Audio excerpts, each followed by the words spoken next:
Hey y'all, what's going on? Hope y'all been well. Just came just to pop in a little bit, see what's going down, see what's going down. Um, yeah, I'm cold. Like for real, it's cold. Yeah. I hope y'all had a good weekend.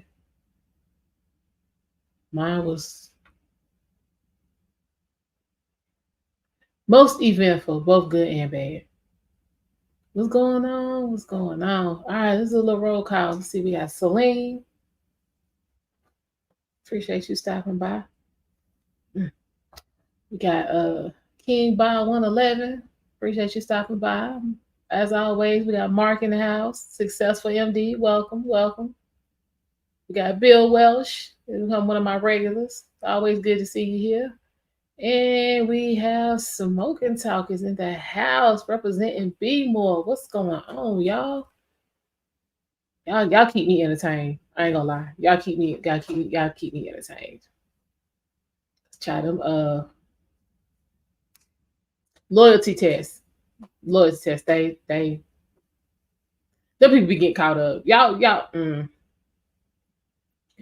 They gets caught up. And I for one don't have anything to hide, but I will not be participating in the type of shenanigans because I don't need the type of attention. Not no, need it. I don't need it. Mm-mm. I'm good. Y'all in here chatting it up, chatting it up, chatting it up. Anybody watching this football game? Like seriously, this is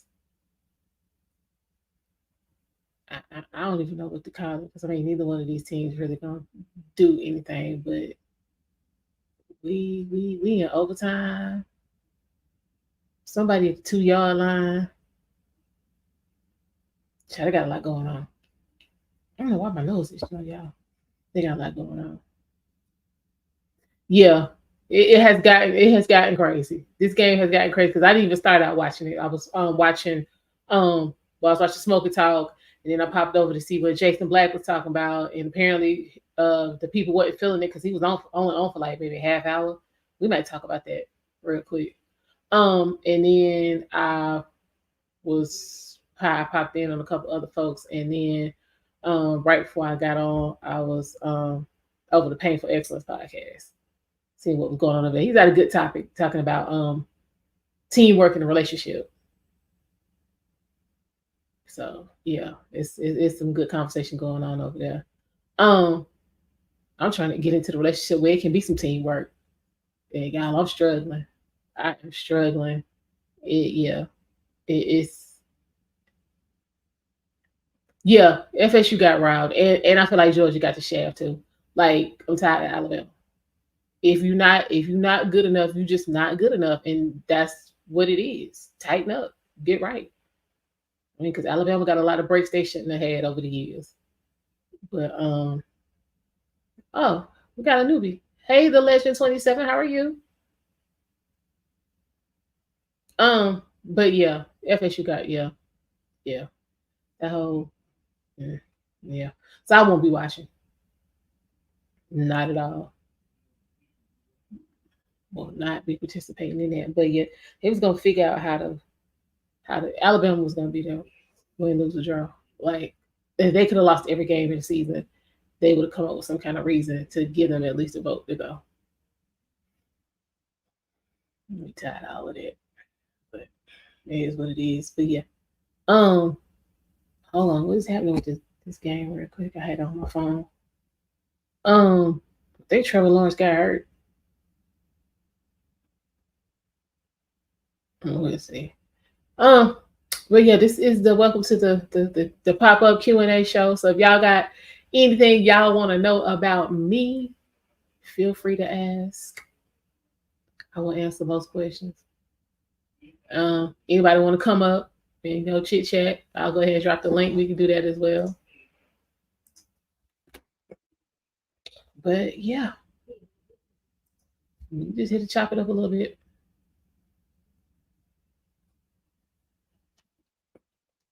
Hmm. Now, who y'all think going to the Super Bowl? Since we Talking about football and all. Oh, wait a minute. Cincinnati out there trying to win. Hmm. Yeah, they trying out like they want to win. Hey, Mark, I am from, well, Charlotte, North Carolina, the Queen City. Where are you from?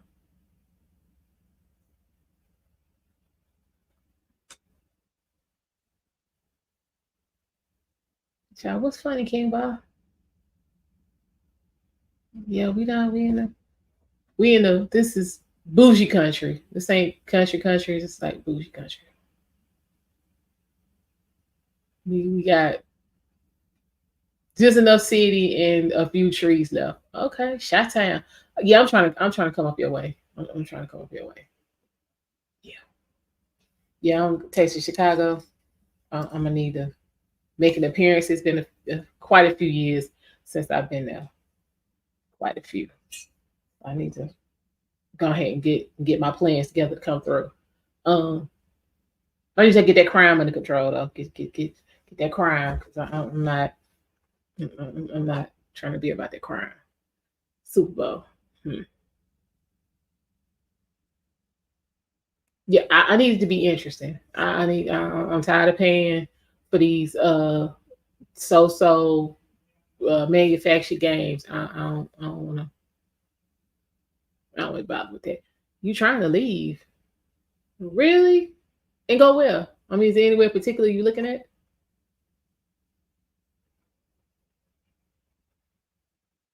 I did want to go to Texas, but child, everybody infected. So I'm gonna need to go somewhere else. I don't. Well, old boy saying coming to America completely free from infection. So I'm trying to stay that way. So yeah, I don't think Texas is gonna be the place for me to go. So yeah, I'm thinking maybe Arizona.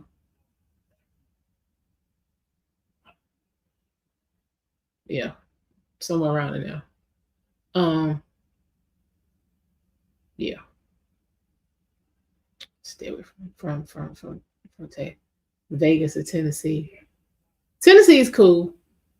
This depends on where in Tennessee. Vegas,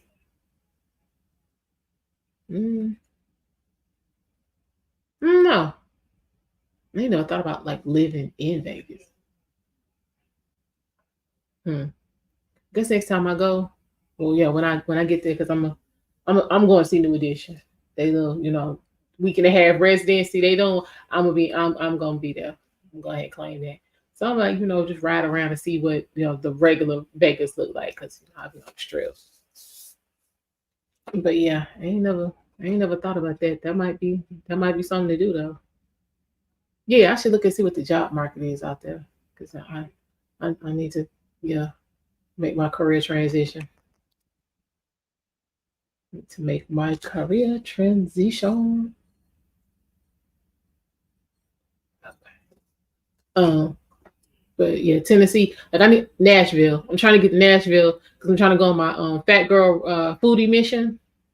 Um, to a couple places in Nashville I want to go eat. So I might have to make that happen sooner or later, especially since Southwest keeps sending me emails since I haven't used my points in a while. I need to see what they're talking about and get there. Most definitely. Most definitely. Okay, y'all, they still trying to score. I'm just looking confused. Mhm. I wouldn't mind moving, but once you move out of California, it's hard to move back. Hmm. Why? Why, Bill? Why would it be hard to move back? Beale Street. Okay. Yeah, I'm gonna need to do. Yeah, that is on my list. Yeah. But yeah, I mean, you talking like from like a real estate perspective, or the job market, or what?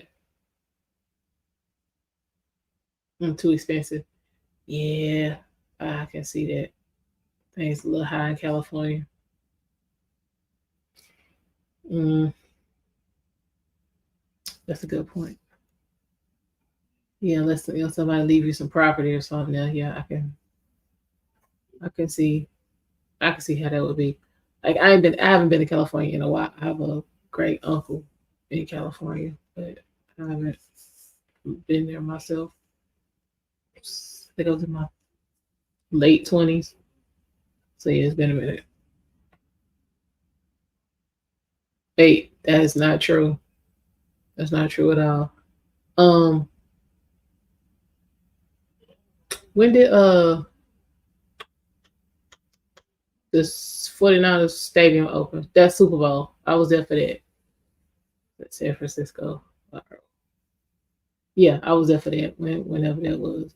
That was the last time I went to California. Child was so fast, I about forgot.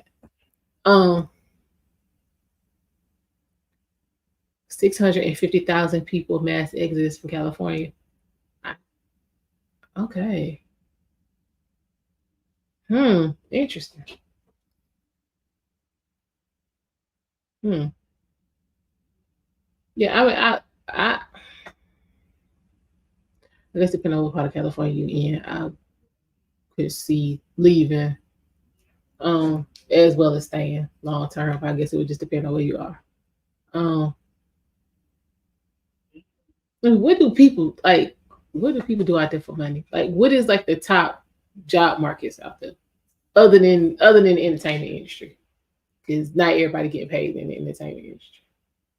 In fact, most people getting robbed.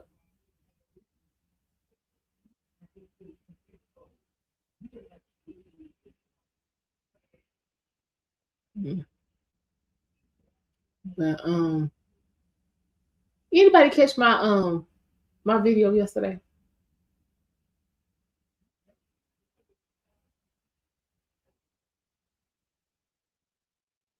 'Cause I was just trying to see if you did, if it made sense what was being said.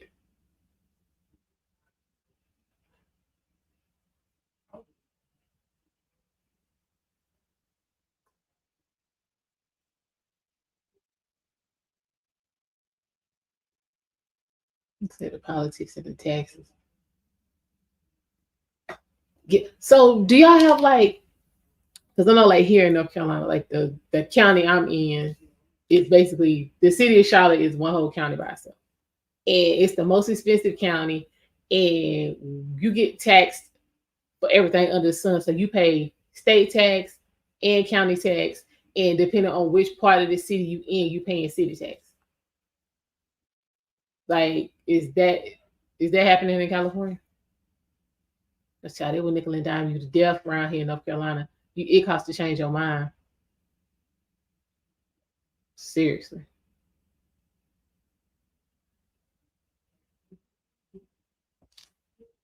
Mm.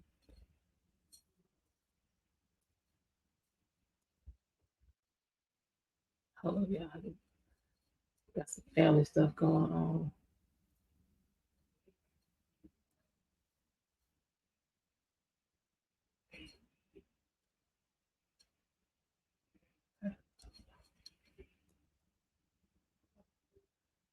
Yeah.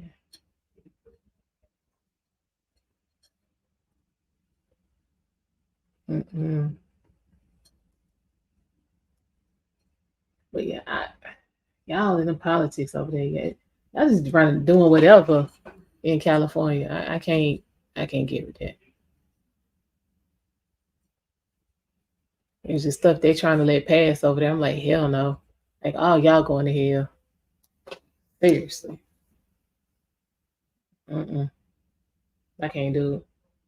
Um, and then we just ain't doing nothing over here on this end. So it's like we went from one end to the other. They running the muck, and then the folks over here ain't doing anything. What? Ouch, almond, but they get Chicago too, especially Cook County. Child, yeah, you you pay for everything around here. Everything. Pay on top of pay on top of pay on top of pay on top of pay on top of pay. Because that's what gets most people when they move down here, especially like from like the Midwest or Up north, it's so much stuff that it's not even a thought. It's just, I mean, it's here. This is what we do. You get down here, pay, pay, and pay again. And then while you using it, we're probably gonna make you pay some more. It is pay all the time. Nothing is free at all at any time. And every time you turn around, every time it's time to vote, it's it's some kind of referendum where give money to this. Let's have a bond for that, and then this, and then that, and then nothing happens, and then nobody can account for the money. We've had so much missing money, it's not even funny. I'm talking millions of dollars, just poof. So yeah, no taxes, cancel that. I'm not a fan. Y'all need to go somewhere tax free. Tax free or minimal to no taxes. Because I think if we get rid of some of these taxes, or instead of stimulus checks, if they had you know what I'm saying, just stop taxes coming out of your paycheck for a little while, child, people would have been much better off in the long run. That would have done wonders for millions of people. Seriously. What you say, Mark? Do not pass go, do not click 200. I'm just saying they're playing games, and I be voting no so hard. No, because then most of the stuff that I'm saying, when they do decide to spend some money, it's never anything to benefit Black people. So I be voting no. School bond, no. 5% of the graduating class can't read. Not can't read today, grade level. I mean, can't read. So yeah, no. We don't have 50 million for that. No. I be voting no hard. No. You'd be like, damn, you mean you don't care about? No, kids can't read. This is not making a difference in their life. No.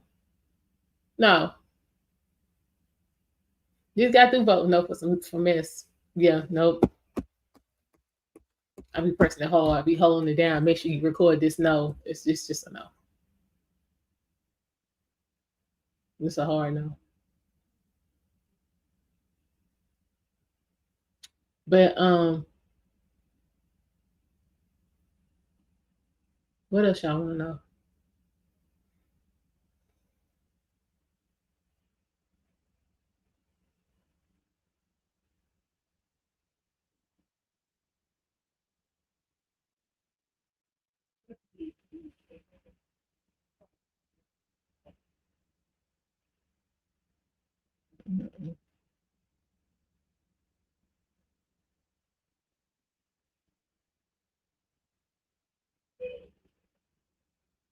Y'all got a lot of trees outside, and when the wind be blowing, it really be it sound like it's people out there walking around. It'd be crazy. Branches get to sound like folks clapping. I'll be like, people knocking on the door. I'll be like, what? Yeah, it'd be like going on. What Phil say? Anything special you enjoy besides YouTube? Yeah. I'm a big sports fan. All of them: football, baseball, basketball, hockey. I pretty much watch some of everything. I also enjoy my crafting, so I make tumblers, cutting boards, rolling pins, ink pens, plaques. It's a lot of different things. I do that as well. I read. I like to read and bake. Yeah. So those are a few things that I do when I'm not on YouTube. Speaking of baking, so would y'all be interested in seeing some cooking?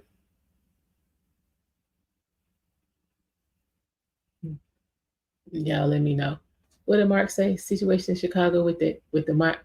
Oh, asylum seekers is gonna hit us hard. Chicago can't afford it. Yeah. See, this is what happened when you sign up to be a sanctuary city. It's cool when you don't think anybody's ever gonna come, but then when people call your bluff, Now you sitting over here looking crazy. So yeah, that's what's happening with the asylum seekers. Well, yeah, they working on bankrupting y'all with that nonsense. That is straight nonsense. But again, stop black people, stop voting for folks just because they black. Cut that out. I need some qualifications. What are you standing on? Since everybody's standing on business now, y'all should have been checking for that business way back before y'all hit that level for an old boy. No. Y'all, you weren't feeling Lori Lightfoot, but she wasn't having it. She wasn't having it. So I mean, you gotta, if you're not feeling it, make sure you don't bring him back. But because he black people will go ahead and vote for him, and y'all be in the same situation.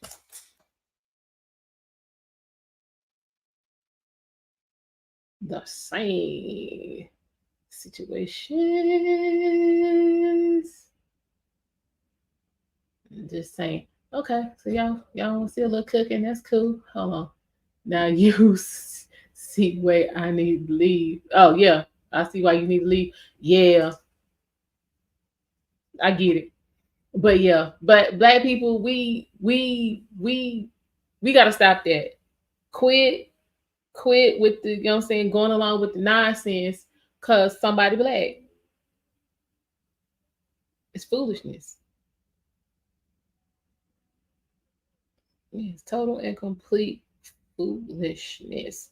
It'll never work out. They'll always be the ones leave you in worse shape than you was in before they even got there. I'm about your what's your record looking like, your credentials. No, I'm supporting what's in my best interest. I don't care if they neon orange, and that's just it. Because we as a people, we got to get ourselves together. We got to get it together. This path that we on, this road that we traveling is a road to nowhere. So yeah, so I'm saying folks want to be all, oh, is the game over with? Yeah, the game over with. What happened? Hold on. Look like Cincinnati won. Cincinnati won. Field goal. Wow. Yeah, policies matter. Absolutely, Mark. Policies matter. Well, that takes care of that. Well, Cincinnati won. All right, let's go back over here and see what Diedrich talking about.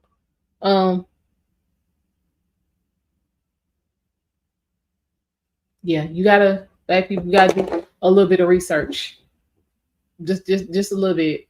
Cause I know here, I already know three things that next time how my they want my vote is three things I'm gonna be asking about. And depending on what your answer is to them three questions I'm gonna ask, then that'll determine whether or not I'm voting for you. And then another thing we need to do as black people, we need to vote in all elections, not just the presidential election. Because I mean that one really has the least amount of impact on us. You need to be voting for your local sheriff, your local judges, your school board members, all of that. Those are the ones you need to be voting on because that is literally right in your face. So yeah, we gotta do better with that. What'd you say, Mark? I've never tried baking. Maybe I should try. I mean, yeah, I mean it could hurt. I mean, start small and then like build up. Like you don't want to try to start out trying to make a German chocolate cake or nothing like that because that's kind of complicated. But yeah, I mean, Toll House cookies, oatmeal raisin cookies, brownies, cornbread, that kind of stuff, and then just build on it. But yeah, I mean, baking is therapeutic. What do you say, Mark? Local, exactly. Local is where you have the biggest change, exactly, and that's the one folks don't. Your mayor, governor, all that kind of stuff. You gotta you gotta vote with that.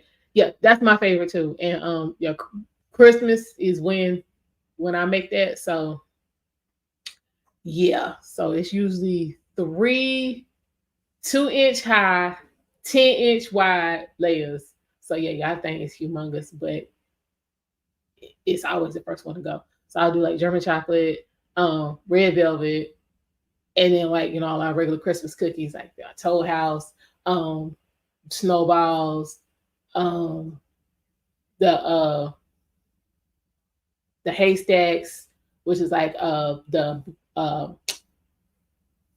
butterscotch morsels, and the Chinese, like the Chinese which is like Chinese noodles, the crunchy ones, and then like pecans. So you like melt it and then put it, and then you just like stack them up so they look like like haystacks, but they always end up gone. Lemon bars. What else be happening over here? It'd be a lot of stuff happening. So, yeah, it's about to be that time. But I think this weekend I'm gonna make a little small one just as a test to make sure everything is working as it should, such as the oven and my KitchenAid and all of that. So I might record that and upload it. Yes. You get that for your birthday cake? Okay. Yeah, child, ain't nothing like quality German chocolate cake. Seriously, somebody know what they doing. Quality. Quality. Yes. Your second is red velvet. Yeah, that's my sister. She's like, I don't eat anybody's red velvet with yours because it be trash. I was like, oh dang. Yeah, cheesecake. Yes. Yes. Definitely. Definitely yeah, cheesecake. I was talking about making a cheesecake the other day, but some people felt like it wouldn't be good because I was talking about doing eggnog cheesecake, and then my mama heard me talking about it, so like every other day she calling me talking about some did you make the cheesecake? So I might have to try it.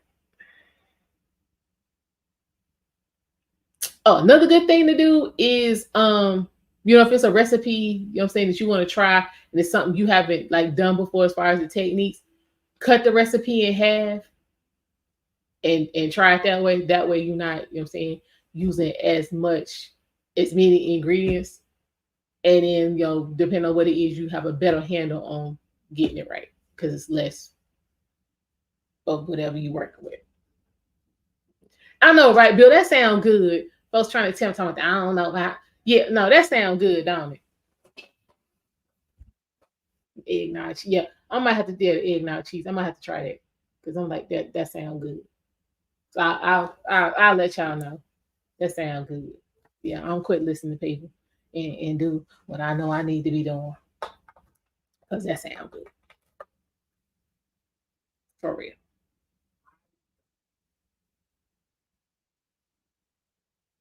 I know. Salivate. I know, child. Salivating myself. I'm like, dang, ain't nothing up in here. I said, all that sound good. Um, but I gotta dig out my recipe book anyway because my sister, her her division is having they have like a bake off contest and she's won the last, let me see, this will be the second year after COVID. She gonna win this year. I'm already claiming it. And then she won the 3 years she was there before COVID. So yeah, she's like the four times in a row. They have a golden rolling pin. So yeah, the roller pins in her kitchen. So yeah, I always every year I come up with something for her to enter into the contest and she win. So I'm making myself hungry. And I ate. But yeah, that German chocolate cake sound good right about now. Yeah. I'm sorry, y'all. If I had a piece, I probably would sit here and smash it in front of y'all. So if that happened at some point before the end of the year, don't hold it against me, y'all. That cake be calling me. I ain't gonna lie. Be calling me. Cause you can't make it when it's hot because it's gonna, I'm saying, it's gonna go bad because it's so, I'm saying, fragile. Like that is like that cake is like super tender. It's like sponge cake almost if you do it right. So yeah, you can't let that linger.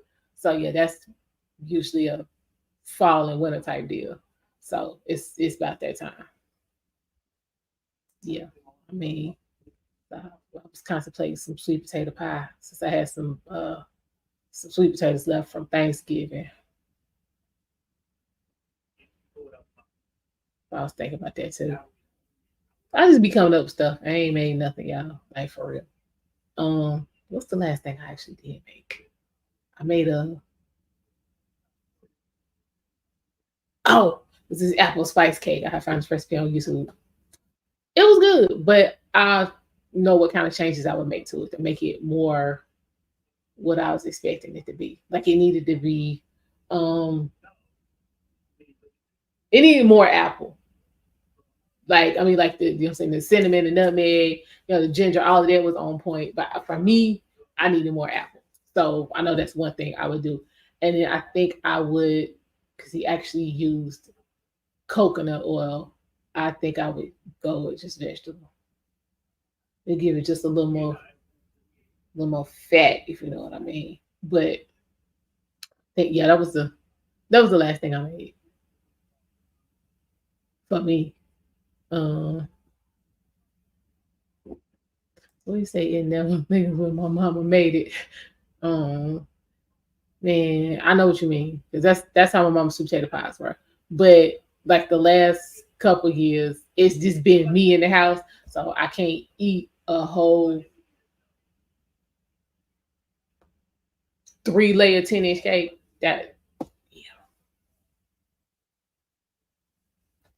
yeah, I love apple pie, like Dutch apple. And then I make this apple crisp, man, with some vanilla ice cream. We're gonna stop talking. We're gonna stop talking because I'll be the yeah. Trying to act right. I'm trying to act right, y'all. But yeah, that sounds good. Yeah. Apple and then lemon meringue is my favorite behind apple.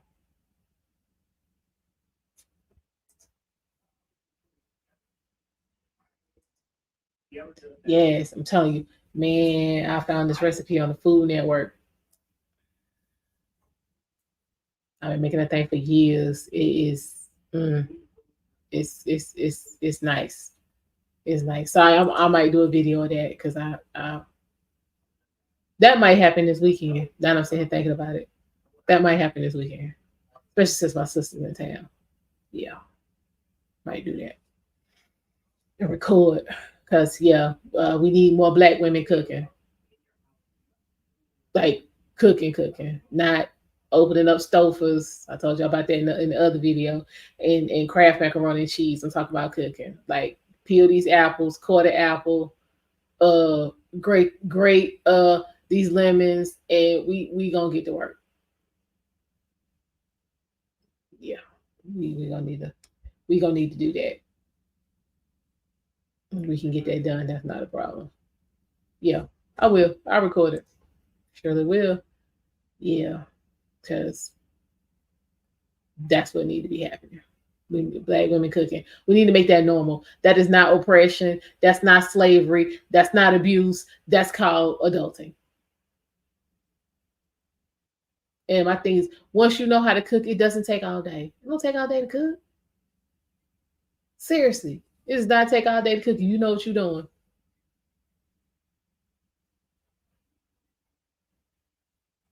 I don't be in the kitchen all day. Maybe an hour at the most. Yeah, an hour at the most. Yeah. Like the turkey wings. Okay. I was thinking about frying some turkey wings. I was like, that might be interesting. Something to try. Or either smoke them. Figure out how to turn my grill into a smoker since it's cold. I just got to eat some barbecue. It was good too. Um, oh, hey Christopher, how are you? Thanks for stopping by. We're here talking about being fat and greedy. That's all. But yeah, I think about frying some turkey wings. Like smoke them and then fry them. I'm extra. That's why I need a husband. I need somebody to help me the I need some with the heavy lifting during all these fat girl projects I got going on. That's why I need a husband. Hmm. Yeah. So as soon as I say, you're saying, babe, can you I'm going to make a smoker. I need you to go to Home Depot and get this flower pot. He'll be looking at me crazy like, okay, this sound real. Real like I'm finna do a lot of work, but at the end I'm gonna have something to show for it. Yeah. We gonna eat good. Just go get the flower pot. Take your friends with you. It's heavy, and bring that back, and we gonna put it on this hot plate, and we gonna make it do what it do. Mm-hmm. Yes, fat girl projects. Yes, I have plenty fat girl projects and fat girl road trips. Listen, I listen. Yeah, I go on fat girl road trips. I just got to talk about going to Nashville to eat. I'm trying to eat. That is the tripped out part, y'all. I get there and order up everything I said I wanted to get, and 2 weeks later I still be eating it because I can't finish anything. Yeah, I'm not a clean your plate chick. I be wanting to, but yeah, it doesn't happen anymore. Yeah. So I be I take them fat girl road trips and come back with the food. Your whole timeline of where I've been. Hey, listen, I went to Memphis so I could go to the Neely's restaurant and got down there. That was the worst thing I ate the entire time I was in Memphis. Memphis is like 11 hours from here. If you have to cross through South Carolina, Georgia, Alabama, and then Mississippi, and then come back into Tennessee. I'll let it go to a restaurant. And it was dance as hell. It was dirty as hell too. Like it was literally diapers and hypodermic needles in the parking lot. This is what we pulling up to. Needles and diapers in the parking lot. And then we get in there and the rib tips was just swimming in grease. Like the grease it was more grease on the rib tips than it was barbecue sauce. Rub any of that. That food was horrible, y'all. Horrible. I was like, y'all on TV with this bullshit? Mm-mm. So I was like, look, I have to go down here to we got to go somewhere because I ain't come all the way to Memphis to be eating crystals and White Castle my whole trip. I was like, this some foolishness. I can't. No, I have not been to Lambert's. What's going on with Lambert's? Child, I tell Neely's that shit was trash. Straight trash. What's the what's the what's the street in Memphis everybody be on? Uh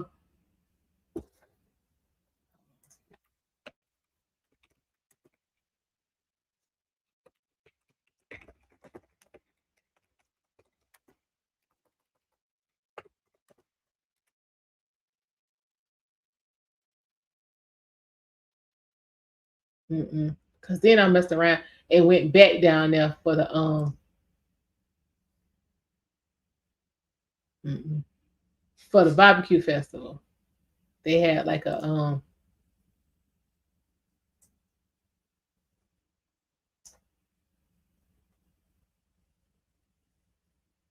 a nationwide barbecue festival, and me and my fat girl tail went down there for that. Needless to say, I had a blast. Seriously.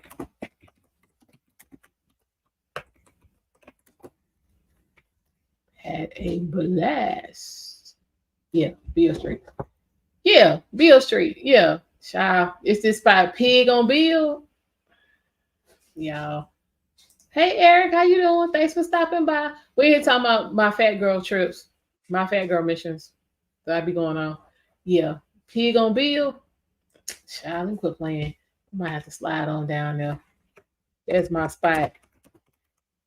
Y'all just don't understand. As soon as I walked through the door, the smoke hit me in the face. I said, this is exactly where I want to be. This is why I came. This is why I'm here.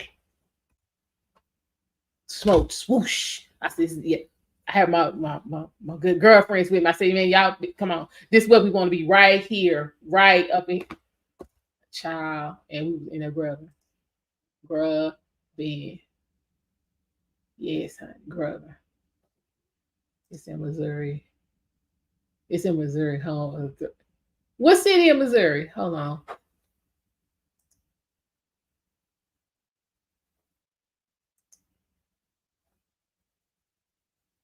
Yeah, child pig on bill. That is all of my spot. No, oh no, Eric, no.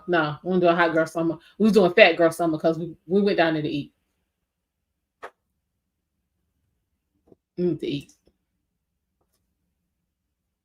And then I ended up getting like, okay, so we went, the primary goal was to eat. Then we went to the Civil Rights Museum. And then we went on a tour of the Orpheus, the theater. Man, y'all, look, I thought it was cute because it was actually we went the week after, like my birthday was in the middle of the week. So we went that weekend after my birthday. So man, I was down there. I was cute. Man, by the time I got back to North Carolina, I had like almost second-degree burns on my feet. It was that hot. It was hot as hell in Memphis. Yeah, good. Yeah, barbecue road trip. See what I'm talking about? Yeah, that's my type of hype right there. Yeah. My little Air Force Ones was doing nothing to protect my feet. No, my feet were burnt up. I walked funny for about 2 weeks. It was hot.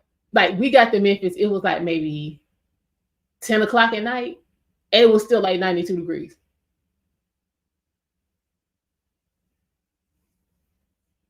So me being who I am, we get there and we young because this was like maybe 10, 11 years ago. We go to the club. So I'm coming right in exposing myself to trauma because first thing I did was put them strappy heels on and went to the club. So if anybody know, women go to the club after a couple hours, some shoes coming off. So yeah, we started off, yeah, but I had fun though. But yeah, my feet literally was fried by the time I came back from Memphis. Literally, but I was cute. My Air Force Ones was fresh. They was literally out the box. That was cute. And then cause we had one up here, this place called Wet Willie's. Is a daiquiri bar. Anybody ever been there? Child, y'all could tell me nothing. Them daiquiris that started kicking in, I was like, hey, we good. So after a while, my feet didn't even hurt no more. Till it was time to go to bed. But I was like, hey, pass me that rack of ribs.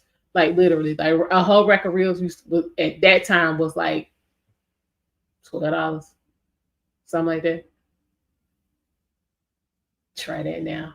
A rack of ribs about $30. You gotta take out a small loan for some barbecue.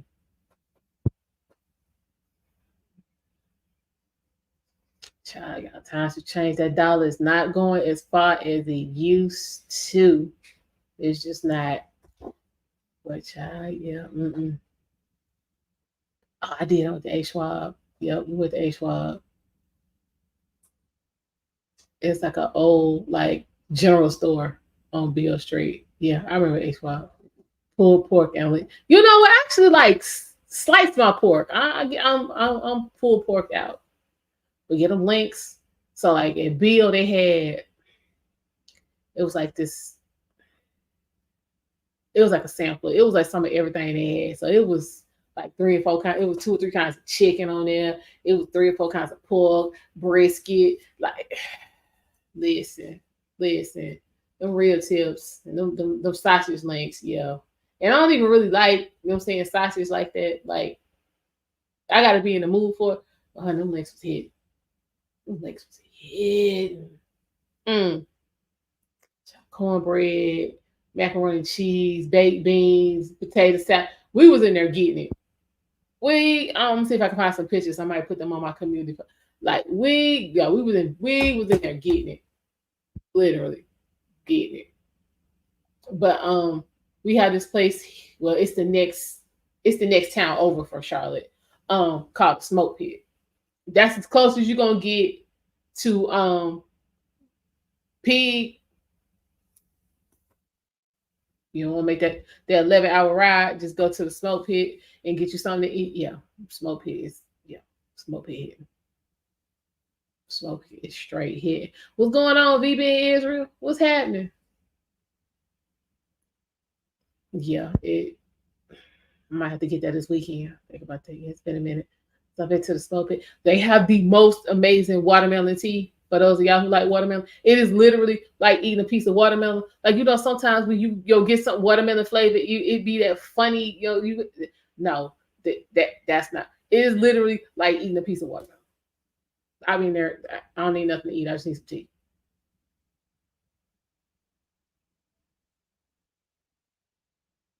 Like, for real, for real. You get it. Take that watermelon tea and put it with that pig on bill. You'll die happy. Trust. You will die happy. Real talk. Um, but yeah, what did y'all think of I'm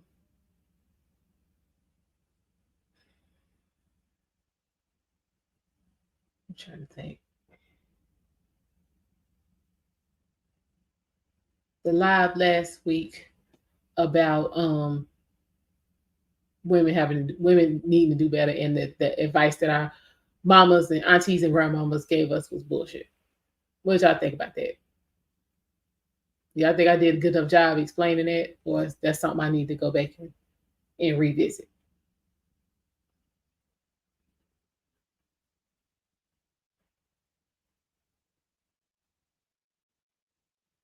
You think it was good? Okay.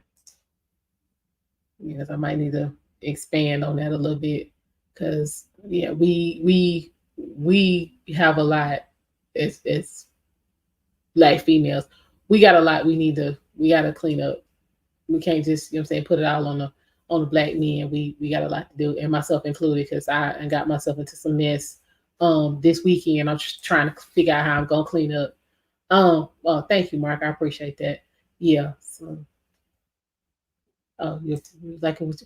I mean, I was just trying to give it to him real, because I mean we got to stop playing, because again, bad information is bad information. What you say, VB, and talk more about the specific lies? Okay, somebody else gave me that. Real Bravado gave me that same piece of feedback. So yeah, I'm gonna come back and tighten that up.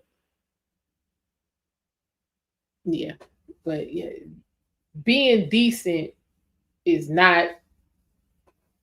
That's not wife behavior. That's not wife duty. That's being decent, and you should be doing that from day one. You should already be doing that before you even meet the man. Be decent. That's the only way you're gonna meet him. Like, for real. Be out here hell raising and acting the fool. Think some man gonna come and be like, yeah, I see wife in you. Child, bitch, go sit down. Take several seats. But yeah, so I'll probably tighten that up. Cause yeah, we don't know what the hell we doing. And I have times I have to admit, I feel like I don't know what I'm doing. So we gon' we gonna learn together. We're gonna clean this up together. Cause yeah, I let my pride get me into some shit this weekend. Mm. Sometimes not saying anything is just as bad as saying something. It's one of them moments.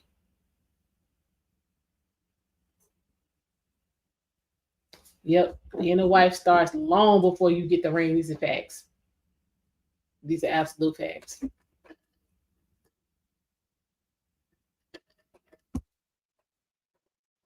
Facts.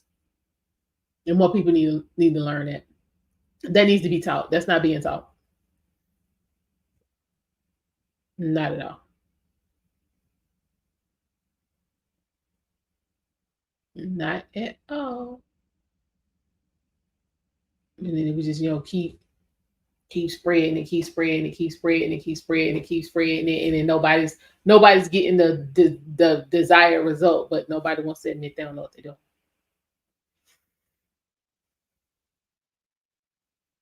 So yeah, you know what, Mike? No, because we gotta talk about tomorrow. We gotta talk about what happened this past weekend. Um, long story short, this guy I'm interested in um went to an event, and it was some people at the event. I was in my feelings about them being there. So instead of me saying that, I just went quiet, and that pissed him off, and then it just regressed from there. Like in my trying not to say nothing because I didn't want to, start no argument, and basically I didn't want to play my hand. We still fell out. So I'm like, shit, that ain't work. So I'm like, hell, I should just said what I wanted to say. The same thing happened, but I know me. The way I would have said what I wanted to say, we never speak again. So I recognize that opportunity there. Shut the hell up. So that's what I did, but that kind of pissed him off. But long story short, lesson learned in this, you gotta tell people what's on your mind. Tell them how you feel. Tell them what you want. They either gonna give it to you or they not. So it is what it is. They either gonna give it to you. No is the worst they can say to you. It's biblical. What's biblical, V-Man? You want to come up here real quick? I need all the help I can get at this point. Yeah, y'all might have to come on this journey with me, cause child, yeah, I don't know, cause now I'm stuck in. I know we need to have a conversation about this, but I don't want to be the one to bring it back up.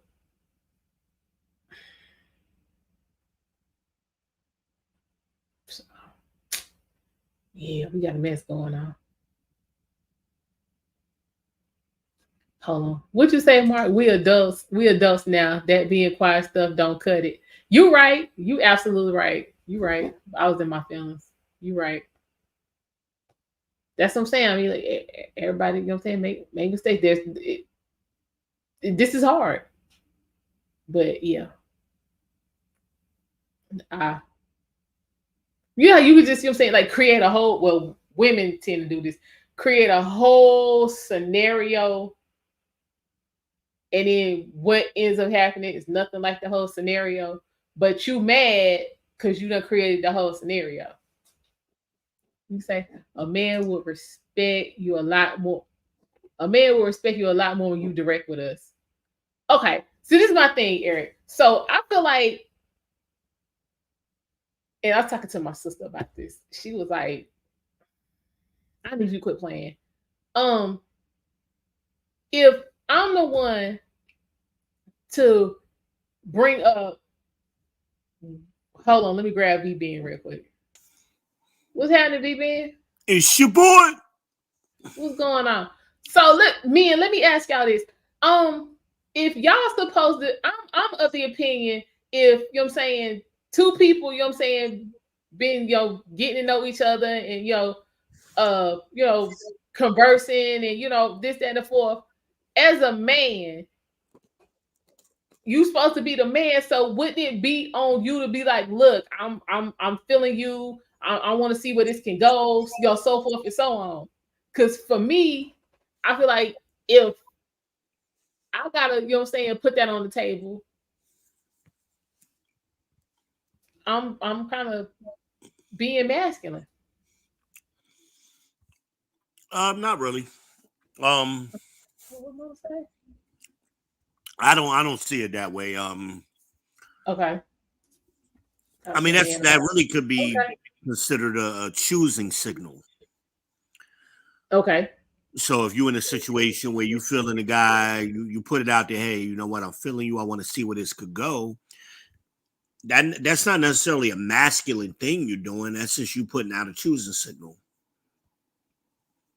Okay. That's the way I see it. So there's really no way to do that without just saying that?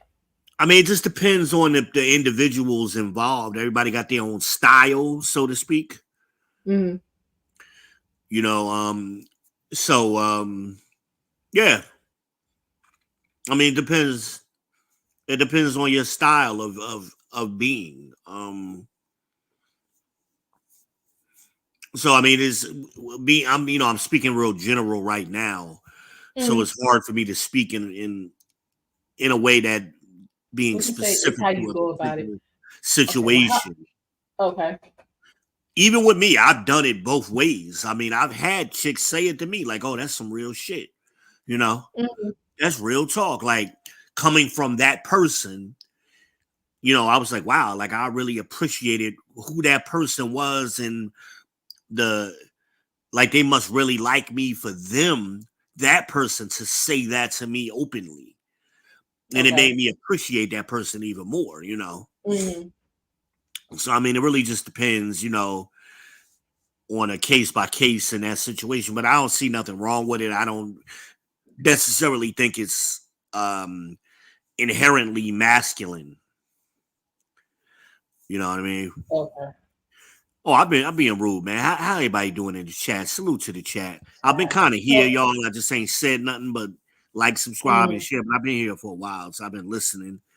okay. I hope everybody's doing well tonight. Shout out to the chat. Salute the chat. Okay. What do you So, call it? okay, Mark, because you're saying it's Name. all in how I go about it. I guess that's my thing because No, I I guess think I'm you're overthinking it. Me knowing you, I think you're overthinking it. right because I'm like, why the hell should I have to tell you we need to see where this could go? Because that's how you feel. That's your You right? thoughts.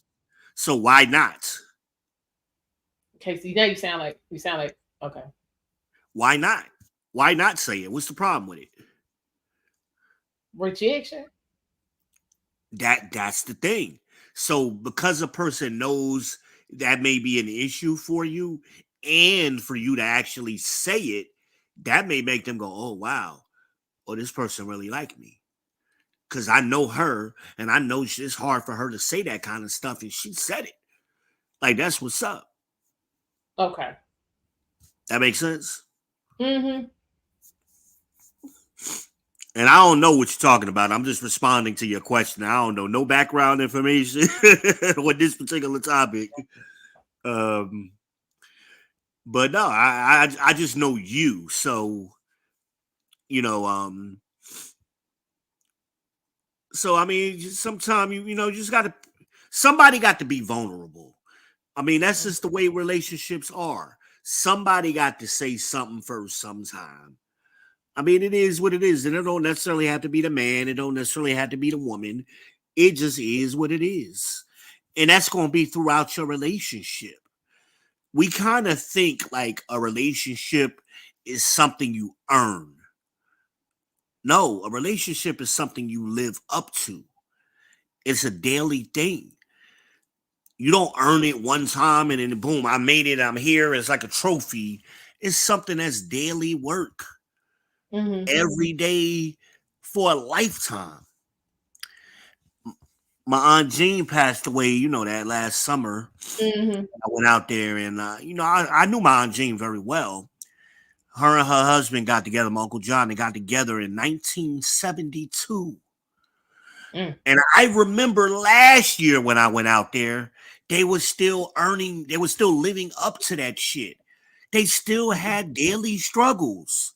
You would think after being with a person 50 years, you would have already overcome all of that. No, it's a daily thing. People we're constantly changing and evolving in ways independent of each other, and you constantly living up to this thing we call marriage. It ain't something you achieved 50 years ago. It's something you live up to every day. And I think that's what, even in hindsight, looking back on my marriage, I mean, I think, and I'm not trying to put it all on her, but I think she always had this, well, we married now and we here. No, to stay here, we got to constantly live up to this. And that's where she stopped. Because I think our relationship was different before we got married. Then that's when it started to change after we got married. Because it was like, okay, I'm here. What's next? With her, it's always what's next. And never cultivating the thing that we had, you know. Okay. But you got to, that's what it's like. It's like you got to cultivate it. You can't just plant the seed and you done and you get an apple. No, you got to cultivate that seed. It's a privilege. Okay. You got to cultivate. You got to water that. You got to water it every day, and everybody need different things at different times. Right. Okay. You know what I mean? I know sometimes, you know, I'm in my mood, you in your mood, or the other person is in their mood. And, you know, that's why I don't agree with that whole 50-50 bull crap. It's 100-100. Exactly. If I'm giving 100 and you're giving 100, we can rock with this. And sometimes I may have to put in a little more. You may be down. You may go down to 75. Now I got to drop in another 25 to make this shit work. For, you know, and then I may go down. I may get sick. I may be into some mental shit where I drop down. My 100 ain't 100 no more. It's 80. And you got to kick in a little extra. That's constantly fluctuating. Right. It's a constant fluctuation. You know, but people, like I said, that false equivalency and should I do this and gender role crap. I just think a lot of that is just bull crap. Old wives' tales and, you know, dumb shit. A lot of it, you know. And people always, you could tell what people, that's what their thought process is, because they always go to, well, my mama did this and my grandmama did that and my daddy did. No, they didn't. They went through the same problems we going through. Mm-hmm. They just found a way to keep earning it and keep living up to it every day. Right. It was hard. Some people couldn't do it.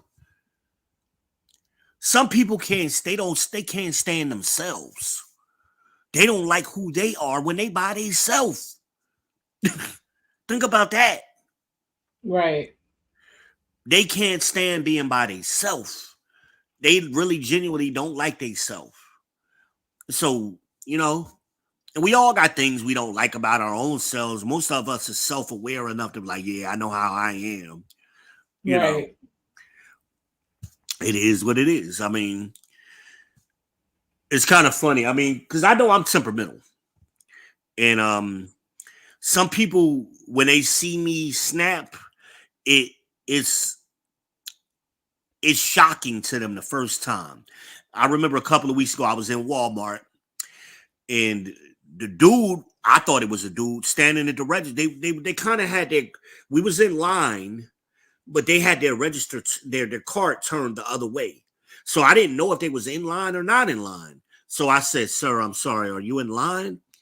And they snapped at me. I ain't no sir. I'm a man. I'm like, really? And I went the hell off. I'm like, really? We gonna go there? Mm-hmm. You look like a dude. Wow. Straight up. I'm like, straight up, you look like a dude and you know you look like a dude. All you had to do was say, yeah, I'm in line. Now you want to make this a gender discussion? Mm-hmm. You look like somebody uncle, ma'am.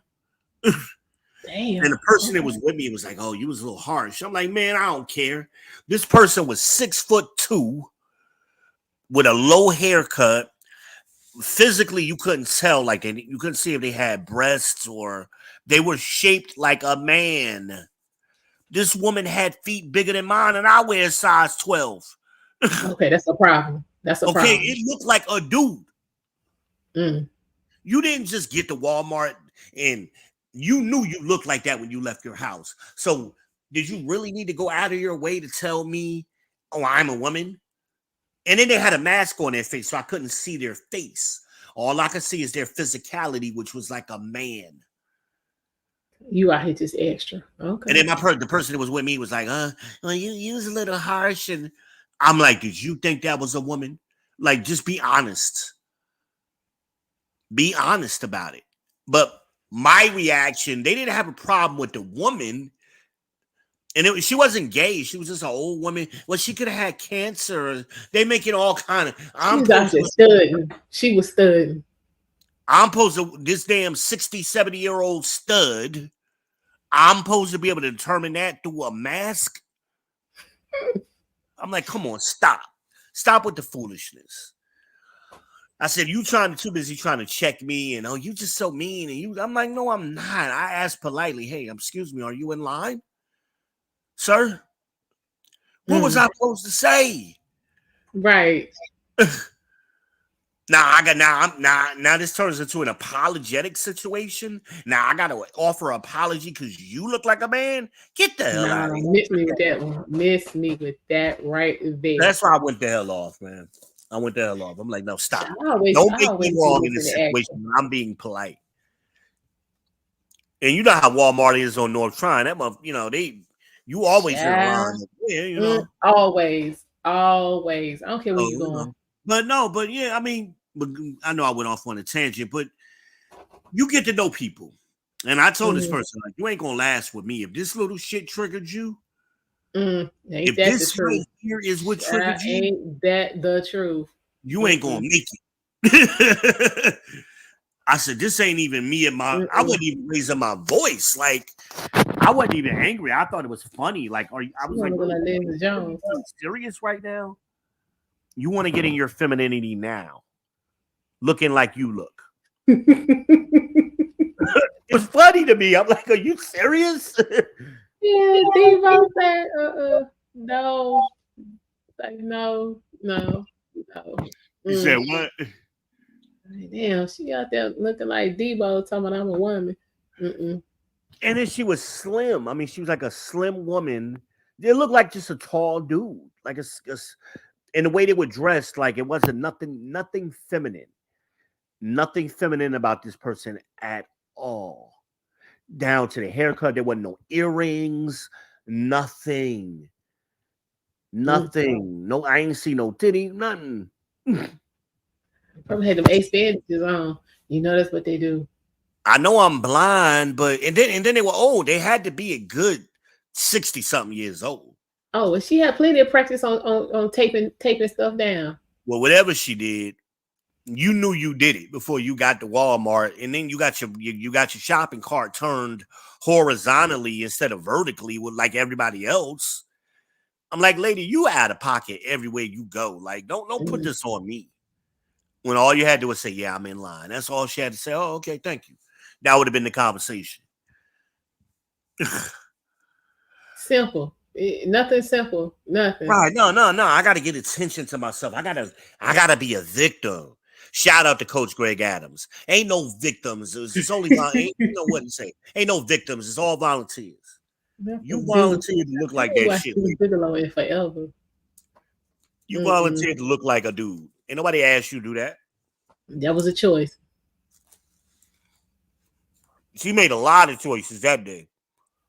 The pants she put on, the shirt she put on, the haircut, the no earrings. A lot of choices got made.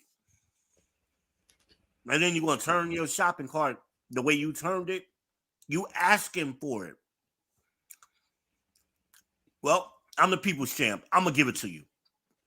I want all that smoke. I don't back down from smoke nowhere. Like, who let you come out by yourself this late? It was like 10 o'clock or something, 9 o'clock, 10 o'clock. So it was dark, I'm like, who let you out the house? Wow. Crazy. Was she by herself? Yeah. Oh, Lord. That's what I'm saying that. Like, you need a chaperone, man. You need to go somewhere with somebody who can watch you because you are out of control. Something is wrong. But no, I mean, my advice in relationships is just be honest. And I know we use that word a lot. And I don't mean brutally honest, but I mean, don't hold back. Because a lot of times we hold back and the thing we should have said, we didn't say. And then when you replay that shit in your mind later, you go, damn, I should have said this. Or I should have said it this way. sometimes it's better just to say it. Even if you say it the wrong way, if the person is into you and you're into them, they're going to be forgiving, like, and then you can have that conversation. Hey, babe, you know what? You said that shit kind of harsh to me. That could be a separate conversation, but at least you said the shit. I'd rather you say it than not say it. Because then you get into your own thoughts and you start debating with yourself and coming up with shit that ain't even really there. But you created Yeah. it. Sonya's You son. create a whole scenario. Right. Sonya's son said it best. Your forever clever mind is constantly protecting you from things you no longer need protection from. Shout out to Sonya's son. She said that back in the 90s. Anybody wonder who Sonya's son is? She was on The Wire. She was on The Wire. She also did Slam with Saul Williams. For my 90s people. For us old heads. We the old heads now. I don't know when that happened, but we there now. I don't know, right? I remember just being on the yard 30 years ago. I'm like, damn, when the hell did I get off the yard? That I'm the old cat. If we try to get, ooh, when did that happen? 30 years ago, I hadn't even made it to the yard yet. I was almost there. Well, yeah. Well, I mean, 30 years would be. Yeah. It's 29 for me because 94 is when I graduated high school. I started state in August of 94, so I'm almost at my 30. So yeah, you coming? I'm coming real quick. But it's funny though, even when I get around my relatives and I see my younger cousins, and now they got kids like Brianna. Brianna just turned 30 last weekend. Think about that shit. She got 2 kids. I'm like, when the hell did this happen? Where did all of this time go? I'm like, I remember changing her diaper. Now I'm changing her kids' diapers. Like, what? Crazy, but time goes on. And you don't have time to waste not saying shit. Say that shit, man. I like you, nigga. I like you. I'm feeling you. Ain't nothing wrong with that. Or, you know what? I ain't feeling you. Don't even waste. We don't have time to waste. Because guess what? It ain't going to change. Your thought process ain't going to change. If you like somebody, you ain't going to not like them. You could convince yourself that you don't like him, but you ultimately ain't. You know what? I do like this guy. Even though he do some fucked up shit. I do fucked up shit too. Maybe we just fucked up together. You say mean shit, I say mean shit. We work. We work together. I mean, really. I mean, sometimes it be that simple. We both mean as hell together, and we say the wrong shit to each other, and we can laugh about it later. He mean, but I'm not mean. Oh shit, yes you are. I'm not mean. Yes, the fuck you are. Nah, he the That's mean the hell why we get along. In the group. He the mean one in the group, not me. I'm cool. I'll be Me and you are mean to each other sometimes. And it don't bother us. Other people will be on the outside looking in, like, what the fuck is wrong with them? Why they arguing? We don't even be arguing. We be talking regular. Okay, Mark. Like, honesty is always okay. But I mean, sometimes it just works. With that person you can be vulnerable with. Because I don't like being around a person where I gotta guard my speech. They're so sensitive. They're so snowflakey.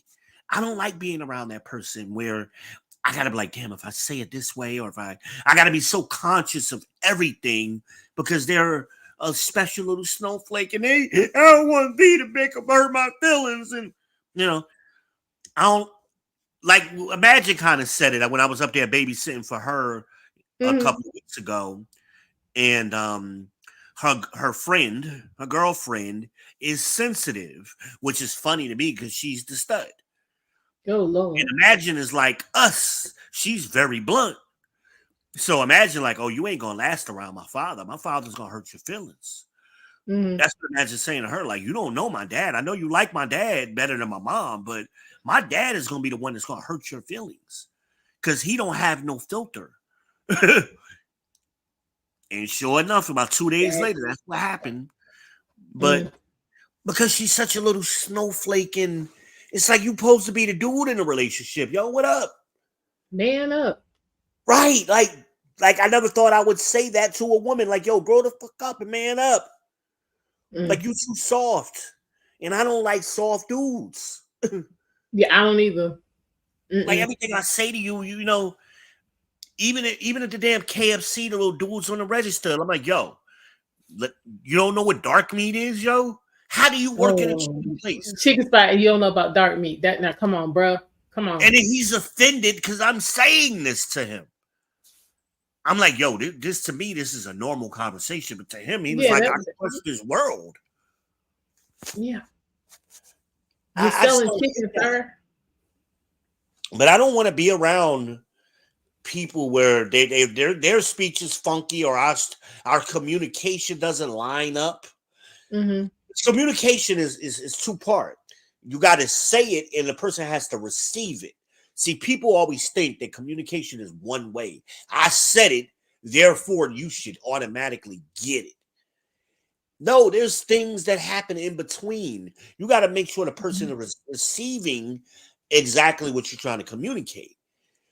Everybody can't operate on that level, and that's why the communication is bad. You say something, and they think you said something you didn't even say.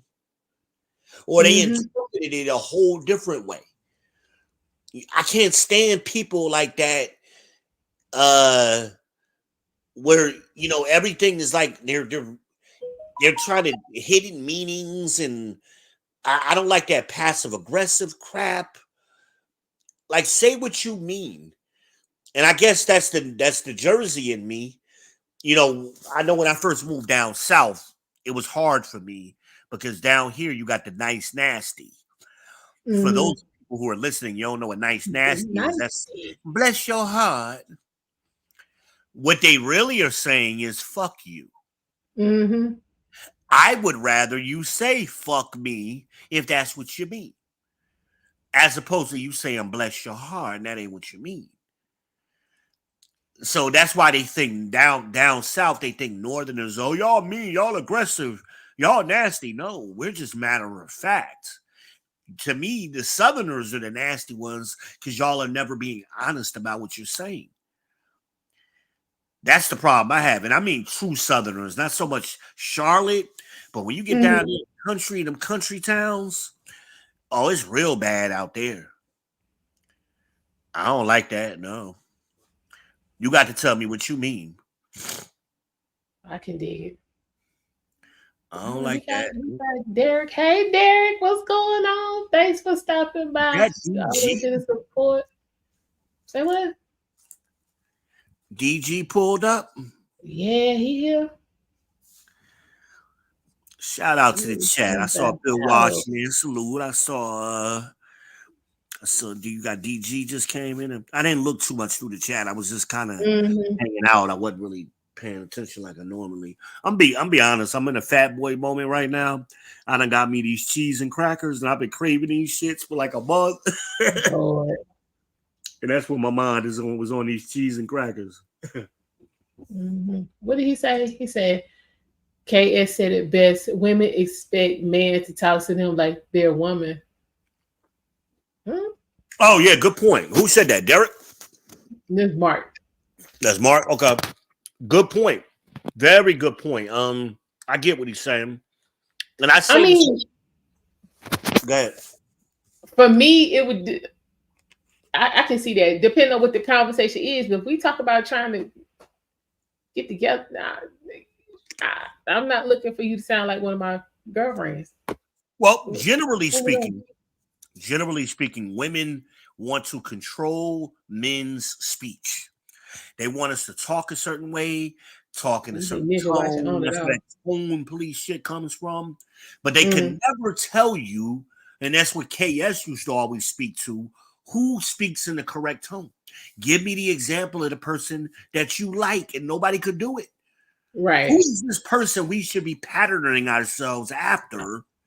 KS would ask, and they could never tell him.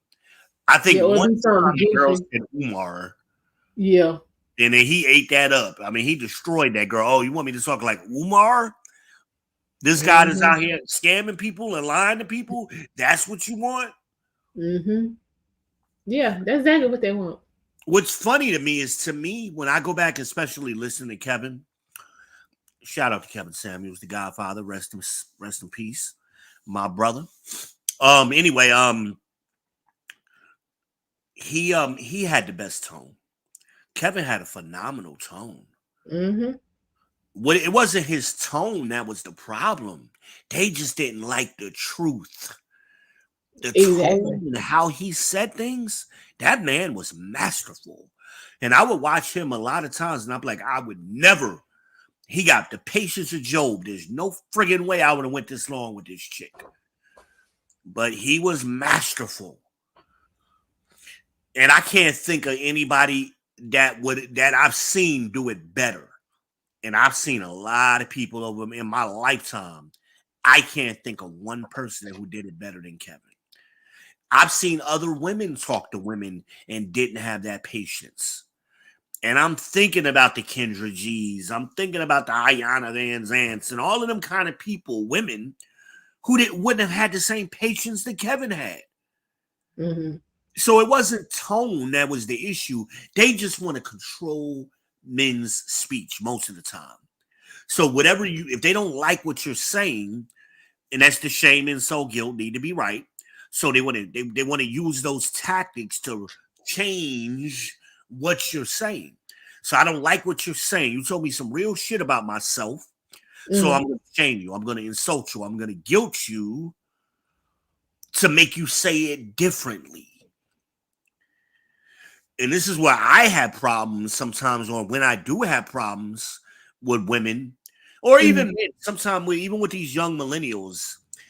I said recently, a couple of months ago, I was on a panel and I told this girl to fuck her punk ass daddy. And the dudes on the panel came to her rescue. And they were acting like little bitches. I can't believe you said that, V. That was wrong. I said, why? Her daddy ain't have nothing to do with this conversation. I'm tired of hearing about her daddy. Mm-hmm. It ain't got nothing to do with what we talking about. And like I told them punk ass ninjas, if you jump in a cage with a lion and you get bit, so be it. That's where we at with this. She came over here voluntarily to the manosphere.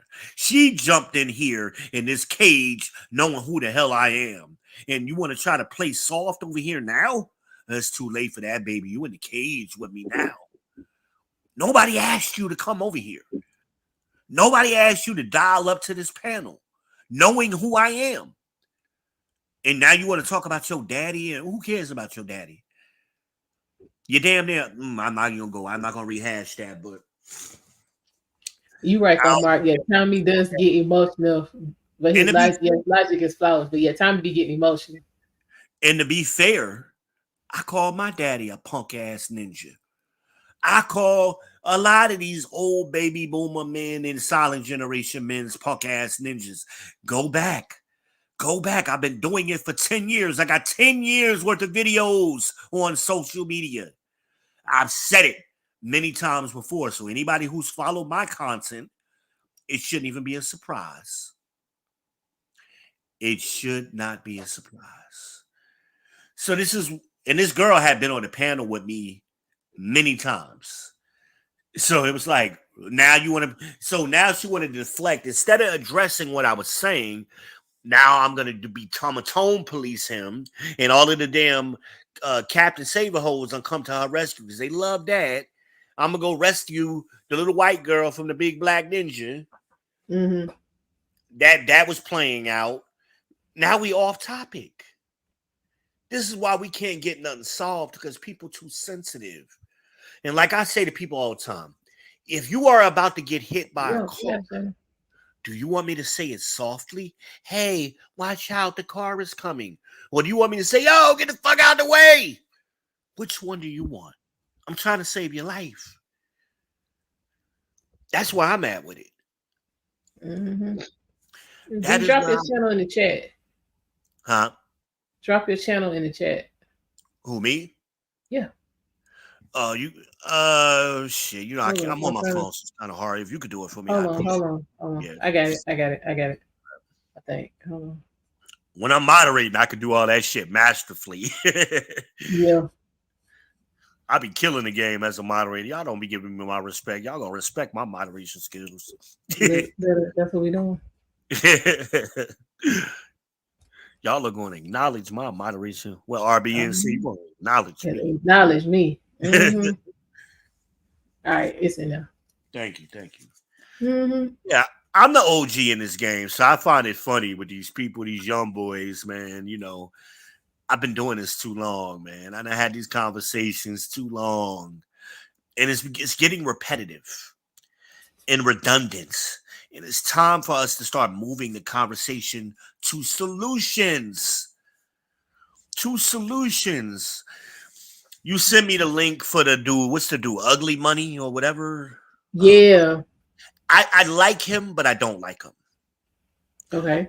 I think he's very entertaining, but what I think he's doing is cliche. I think he's reinvented Fresh and Fit. That's what I think about when I see him. Okay. He's talking to strippers. He's talking to, you know, it's the same. It's just on a smaller scale. It's just him one on, 2-on-1 with a woman instead of them at a whole table of the chicks. It's the same format though. Mm-hmm. And it's the same conversations that we were doing 3 years ago. Why do we need this now? Why do I care what a stripper thinks? I don't care. I don't care. There's nothing new coming from that. Now, we always talk as black men, we want quality women. Then stop talking the trash. Wow. Stop entertaining them. I don't give a fuck what they think. Cut that bitch off. What's the... I mean, I really live that shit. I don't care what strippers think. What percentage of black women Yes. What percentage of black women are strippers? I mean, Jesus, it gotta be less than 1%. Why are we talking to them on our why are we using our platforms to talk to that group of people? Stripper lives matter? The fuck out of here. I mean, really. This is true. Really. I mean, it's the same discussion I had. I say the same thing to be fair about the passport bros, too small a group. Divestors, too small a group. Why do we spend so much time on foolishness? Foolishness. Why are we talking about Pookie and Ray Ray? It's less than 5% of black men. Why are we talking about them? When the 54% of black men are single and childless. Why don't we never have that conversation? It's time for us as a group to move to solutions. Okay, we've been talking about these problems hard for the last 2 years, but hell, the better part of 15 years, if you go back to the MGTOWs. Mm-hmm. I mean, what are we just going to keep rehashing in this never-ending loop of conversations that have already been debunked? I mean, hell, what are we going to go back to the 90s and start bringing up the 5%ers and the Asiatic black man? We going to do that again? Ain't that over? I hope not. I mean, but that's what it reminds me of. When especially down here, I grew up around that Asiatic black man talk. So then when they started coming down here with it in the 2000s with the comedic scientists and all of them Egyptologists, I'm like, this is the same shit repackaged. Mm-hmm. And it's already been debunked. It's already been debunked. Or it's kind of like that letter on Facebook that went around forever. It actually started on MySpace. Well, they're going to start charging for MySpace. Sign the petition. And then it made its way over to Facebook. They're going to start charging for Facebook. Sign the petition. How many years do we see that? Right. I mean, Jesus, when are we going to move to solutions as a people? You know, that's what I want to start talking about. So some of these conversations, they don't even interest me anymore. It's time for solutions. What are we going? Nobody's talking. I love the homeschool people. They're funny as shit to me. Oh Your Lord. dumb ass who was dumb all your life decides that now you want to homeschool your kids? Really? That's the solution? So somehow you're smarter than the professionals. Now, I got my issues with teachers. God knows I do. My degree is in English education, my undergrad. So I'm sensitive to that. Mm-hmm. I all in all, I ain't going to no dumb people to start teaching our kids as the solution. But what are we gonna do? These kids can't read, and ninjas is out here still trying to, oh, we need to get these kids in college. These kids can't read. What the hell are they gonna do in college? College That ain't the answer for everybody. College was originally for smart people. So now we've been spending the last 40, 50 years trying to send dumb people to college. And then we wondering why it ain't worked. Because we're sending dumb people to college. Now we're going to send illiterate yeah. people there. Come on. Am I the only one that sees a problem with this? Nope. What are the solutions for these boys? Where is their American dream? We're telling these young men to go to school for 13 years. Go to school, graduate, go out into the world to do what? Where are they going Right. to Where are they going to work? Where they should be able to sustain themselves at that point. They should be able to get a job, get a place to live, get a car, if need be.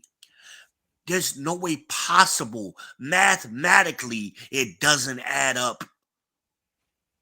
Am I the only one that's seeing all of these baby boomers driving fucking Ubers?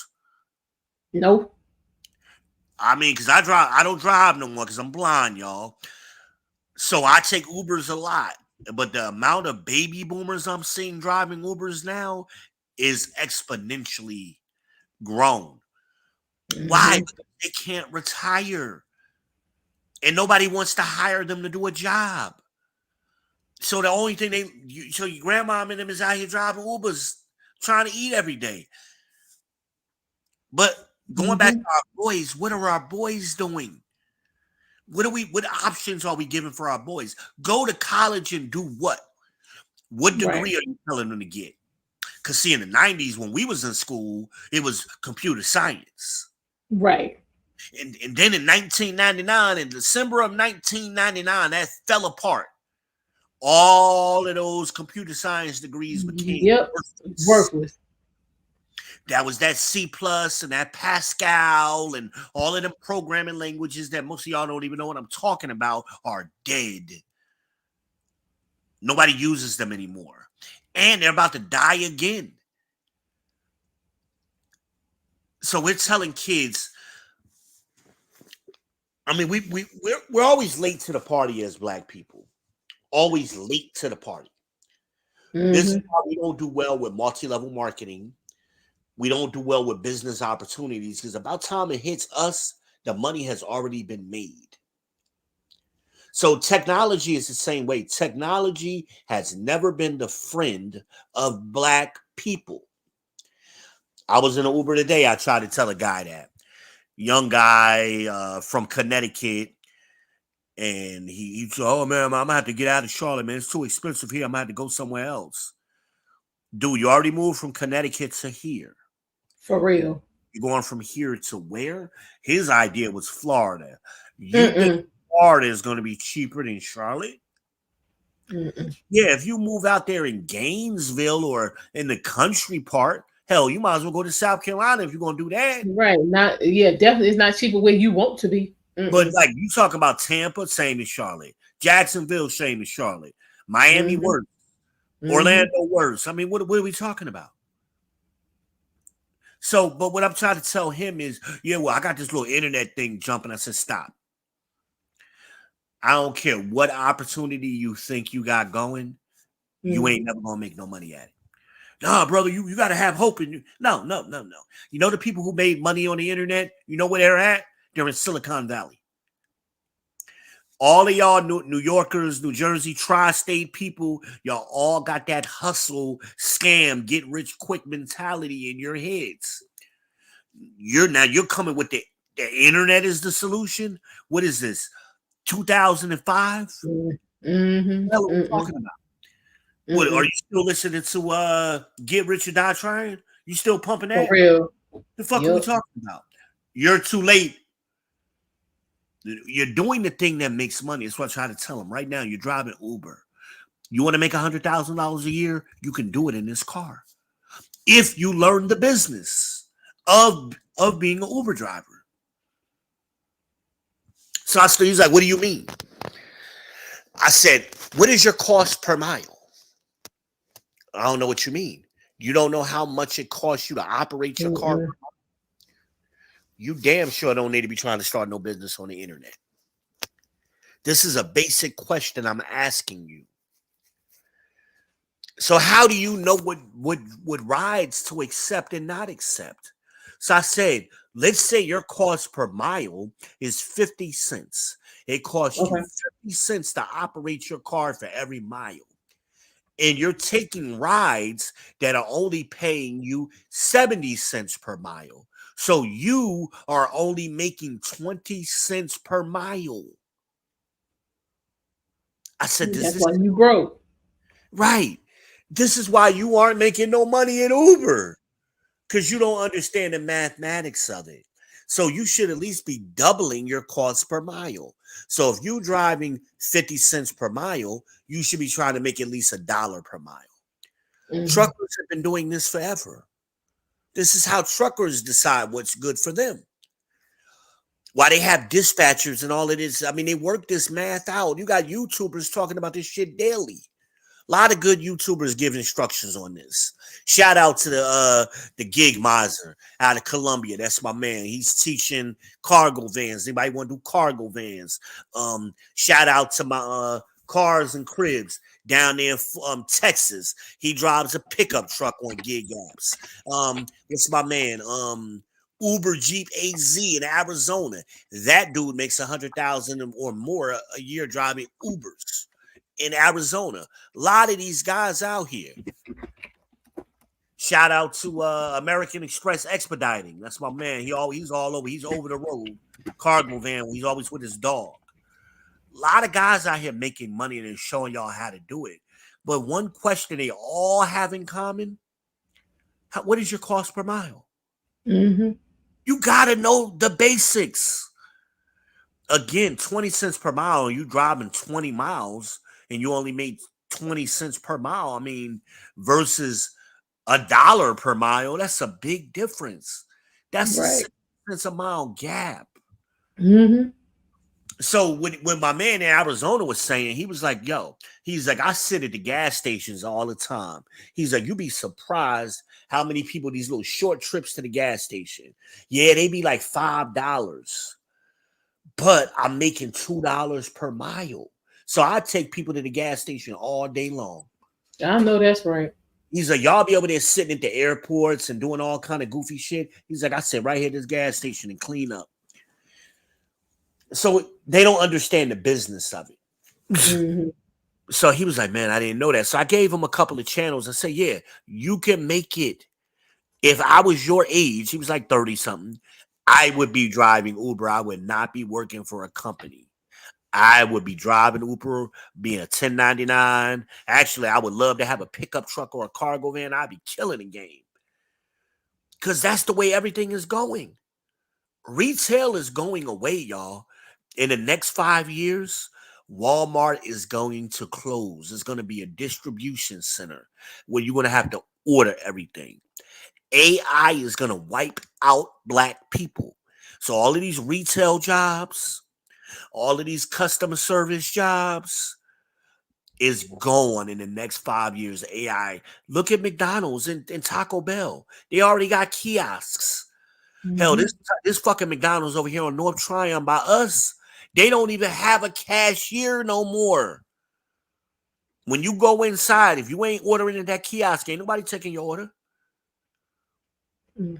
That's and they got a McDonald's down in Texas, I think, that's 100% automated. So they're already prepping this shit. That's what it's going to be. Walmart is going to be 100% delivery. You're not going to be going in Walmart in a few years. It's a waste of labor. What are your shit is gonna be a bunch of people pissed. Oh man, if I was the one, man, I'd be trying to get me cargo vans, any kind of delivery gig shit going to prepare for that shit. But black people, we guarantee in 10 years, niggas gonna be, I'm gonna buy me a bunch of cargo vans. You should be doing it now. Mm-hmm. Should be doing it right now, getting you a cargo van. No, 10 years from now, niggas is gonna be trying to do it. Cargo van, pickup truck, any type of delivery. A box van, if you can, have, that's a different, you got to have authority and hire insurance, but start out small. Cargo van, pickup truck. You got guys out here killing the game. But they always got these get rich quick schemes. It's always them tri-state people, man. I can't stand you. What I tell you this at, Almond laughs all the time. I've been saying this to her for years. It's always one number that they always say they make when you ask them how much money you make. 100,000. Mm-hmm. They were saying that before COVID. Now the new number is going to be 150 to 2. That's what they all lying. Because if you was making that kind of money, you wouldn't be leaving New York. You wouldn't be leaving New Jersey. Why are they all coming down here? Right. Because you ain't getting that down here. 45. If you was making in New Jersey, why would you give up a 60? It ain't that much difference in cost of living. It's crazy. They lying. We know the math. We know the numbers. We got smartphones now. We can Google. The average black woman makes $36,000 a year. Mm-hmm. I heard that the average black man's salary went up to 48. Mm-hmm. Whatever. But we're all of these, and people always say, oh no, it's easy to make $100,000 a year. Then why ain't people doing it? Asian people, what's their average? They're the highest. The average Asian person is like 80, I think. Mm-hmm. So if they can't do it, why you think black people can do it? I mean, it's nonsensical. Well, yeah, it's hard to do with one job, but if you get two, then you're killing yourself, and then you're in a different tax bracket. So you damn sure ain't you might be grossing it in that scenario, but you ain't sleeping. And I mean, then now it comes to quality of life issue. Mm-hmm. I mean, we and I'm bringing this back around. I'm landing this plane, y'all. I know, like, how the hell he get off on this shit? Start talking about cargo trucks. I started this topic by communication. We gotta communicate, people, effectively, and we don't. And what normally comes out is a bunch of bullshit and lies. I tell dudes all the time, if you're talking to the average woman, the first thing out her mouth is a lie. I'm sorry. I think my mama lies all the time. I know she does. Mm. I know that for a fact. Whether it's intentional or not, a lie is a lie. I'm not talking about intent. I'm talking about, but we got people that just put so many lies in their head, they believe it themselves. They believe bullshit. And when you look at the reality of things, like I talk to women all the time. Oh, I want to find a man who ain't got no kids. And I'm like, that's the average man. Well, where they at? I don't ever see them. That tells me about you. See, they try to make it a problem with the man. Oh, the problem ain't the man. The men are hiding. The problem always gonna be the man. The problem is, it's always Jermaine's fault, right? Mm-hmm. But they're hiding. Those men make themselves invisible to certain types of women. So that explains to me why you don't see them and tells me about what type of woman you are. So if you're always running into Pookie and Ray Ray, what did Kevin say? You date what you are. Yeah. So if you dating Pookie and Ray Ray, you Pooquisha, baby. That's why you always running into that type of dude. And they don't understand it. So in their mind, again, shame and so guilt need to be right. It must be the problem with the men. It can't be me, something about me that I need to correct, which is leading me to consistently procreate with Pookies. Right. Mm-mm. I told a girl one time I was working with a pretty girl, nice girl. Dominique was her name. Can't remember her last name. Pretty girl. Had 5 kids in a 4-year period by 4 Mm-mm. different dudes. Mm-mm. According to Mm-mm. her, all of these dudes were ain't shit dudes. How does that work? I said, sweetie, I have a problem with that. It was a group of us all sitting around at the table talking. The odds on you meeting 4 ain't shit dudes in a row are astronomical. You got a better chance of getting struck by lightning and winning the lottery in the same day. That means if you go out here and randomly meet 4 dudes in a row, all of them ain't shit dudes. That's not possible. Mm-mm. So it's something about you that goes looking for that specific type of dude. And you decide to procreate with those dudes too. You just didn't meet them. You procreated with them. That says a lot about you. She was Mm-hmm. very feminine. She was very pretty. You wouldn't have thought she was a ratchet chick at all. But she had hood chick behaviors. She had ratchet chick behaviors. She was, as Crimson Cure, shout out to Crimson, would say she's a chameleon. Mm-hmm. She's pretending to be one thing, but inside she's ratchet in her behaviors. And it was just fascinating to me how she just couldn't understand what I was saying. I remember this other chick used to work with us at Convergence. Mm-hmm. Her ended up going over to Wells Fargo together. Can't remember this chick's name. She was kind of tall. She was about like 5'9", like Amberly's complexion, like a caramel tan complexion. Mm-hmm. She had blondish dreads or like honey blonde dreads. Mm-hmm. Can't remember her name. Gorgeous woman though. I used to see her standing outside of Convergence all the time. She used to get off like an hour before me. So when I would come out, she was always waiting to get picked up. And one time it was cold. I'm like, yo, you need a ride? Nah. My baby daddy, he coming to get me in my car. I'm like, wait a minute, what? Mm-mm. Why does this nigga always got you standing out here in the cold waiting on your car? I'm like, do he work in Southside or something? Because then she said to me, oh, he coming from the South Side. I said, oh, he worked down there? I said, where he working? Sprint? Like, I'm trying to figure out where he was coming from. Right. All of this is necessary. Come and find out this dude don't work. Oh, hell no. I said, sweetie, you are too pretty to have somebody driving around in your new car. Because this would have been right around the time you bought the Camry. Oh, Lord. She had a Honda or something, right around the same time. Mm-hmm. Nice car. So I'm like, why is this dude? He don't work. Why is he riding around in your car? So anyway, me and her working at Wells Fargo, and we in the we downstairs eating, because they had that little nice cafeteria down there. Yeah. And we was down there eating, and we all sitting around talking, and she talking about, I need a man. I need to find a man. So I said, sweetie, there are men all around you. Mm-hmm. And I mean, really, she was not average pretty.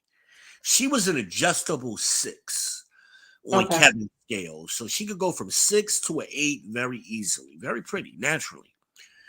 No makeup. And she said, I can't find a man. I'm pointing dudes out to her. I'm like, yo, my man over here in IT with the dreads, he looking for a girl.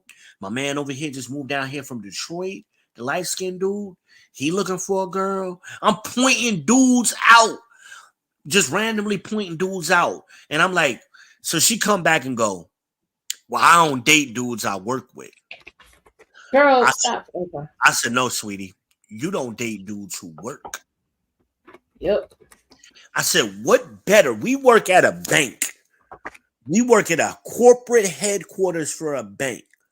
CIC, Wells Fargo, that's our corporate center for those of you who are listening. This building is the size of a freaking mall. Seriously. Okay? And you might have, let's say, 18,000, let's say 20,000 people work there. Mm-hmm. And this is, I said to her, 20,000 people work here in this building. It's so busy. You got to show up an hour, hour and a half early just to find a parking spot. Ain't that Just the to go truth? through security. So anyway, I'm like, you got 20,000 people that work here. Half of them are men right off the bat. So that means you got 10,000 men here. All right. So let's say half of that is black men. So that means you got at least 5,000 black men. Half of that is married. So that means you got 2,500 men who are not married. And let's say 500 of them are gay. That's still plenty of men to choose from. Got 2,000 eligible black men who don't have criminal records and don't do drugs. Where else can you find that pool of black men anywhere in Charlotte? You can't really. I'll wait. And you telling me, then you had people, the buildings was so big. We had, for y'all got to understand how big this building was. It had 2 food courts. Like in a mall, the company got 2 food courts. We had a Sbarro's and Moe's and Chick-fil-A and all that. On the other side, it was the ice cream. Plus, they had a cafeteria. This place is huge. There was a doctor's office in there, a dentist's office, dry cleaners, the dry cleaners, the whole bank. The gym was in there. This ain't no workout gym like you got a treadmill. This is Planet Fitness in your job. So anyway, I'm like, sweetie, you could talk to the dude in IT. You probably never seen that dude before. I only know him because I went to college with him. That's how I know that dude. If I wouldn't have known him, I wouldn't have known what building he worked in. He would have just been another guy walking around. I just happened to know him. He went to state. Okay. So I'm like, this guy you will never bump into. That's like you work at the mall and you work at Macy's, but you can't talk to a dude who work at Saks because y'all both work at the mall. That's dumb. That don't make no sense. That's dumb. And that's what she was doing. Pretty girl, though. Pretty girl, but meanwhile she having babies. Oh, I got shit to talk about tonight. You should have got me started. I don't know why you dropped this link. I know, because we are approaching the 2-hour mark. We're gonna wrap this up. You are being. I'll take y'all asses to 3-4 hours real quick. What you say? What you say? I said you and RBN both know if y'all let me on here, I'll run it up to 3 hours. We got to. Yeah, we gotta. I told him he gonna have to be. We gonna have to get him in the marathon club, and he fighting it. So, we gonna. I think me and him got on one night and almost did 4 hours, didn't we? Yeah, but yeah, he fighting. Me and Angry Man did 6 hours. Me and Angry Man did 6 hours one night, late night. Yeah, well, shoot, me and you did what, 7? Shit, just me and Angry Man just got into a good ass conversation, and it just started flowing. You know, because I have only jumped on his chat to give him some encouragement. Because some fool had jumped on his chat and was kind of trying to comfort him. And he brought me up right after that dude. And I aired that dude out and ran. The Angry Man didn't even say nothing. He just like, yo, it was like he took my leash off. It just let me go. And I aired that dude out. And then me and him got into a conversation after that, a productive conversation. It was good. But it can happen, you know. We start talking, and start flowing, and topics come up. Mm-hmm. But going back to your original thought, though, I mean, just it's better to say something. I think, even if you're wrong, there's nothing wrong. The only way we learn to walk is by falling. So you're going to make mistakes. That's what a relationship is. You're going to make mistakes. You're going to piss him off. He going to piss you off. It's going to happen. Don't even think it's not going to happen. I'm telling you, it's going to happen. Even a person you die hard in love with, I love this mug, they're going to get on your nerves. You're going to get on his nerves. You're gonna disagree. He gonna say something awkwardly. It's gonna happen. It's gonna happen. Yeah. It's unavoidable. I done had people get mad at me over the silliest shit. I'm like, really? That's why you got mad and stopped talking to me? Oh, I know what it was. Somebody got mad over me. This person's known me for a couple of years. Got mad at me because I said, it's your body, your choice. If women get pregnant, it's their choice. It has nothing to do with the man. Absolutely nothing. And I proved it. They got mad, stopped talking to me for a year. Mm. And then when it came back a year later, I didn't know why they stopped talking to me. They just did. A year later, I said the same damn thing. I've been saying it for damn 10 years. A man has no control over when a woman gets pregnant, but a woman does. It's your body, your choice. I agree with you. So that means you have to take responsibility. A woman can only get pregnant 5 to 7 days out of a month. That is the ovulation cycle. So to not get pregnant, don't have sex during that cycle. Period. That's before birth control. That's before any other kind of means of contraceptive is coming.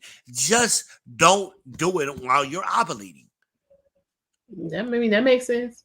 I mean, you can't blame that on the man. And then the person got mad. I said, your daughters right now, if they decide not to get pregnant, hey, I don't want to have kids, they can make choices to prevent themselves from getting pregnant. True or false? That's true. So how can you say a man got her pregnant?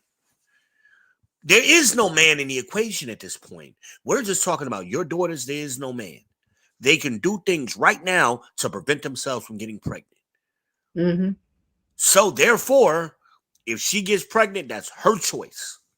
Has nothing to do with the man. We're not talking about biology, people. Oh, you need sperm to make an egg, to fertilize it. We're not talking about that. We're talking about choices.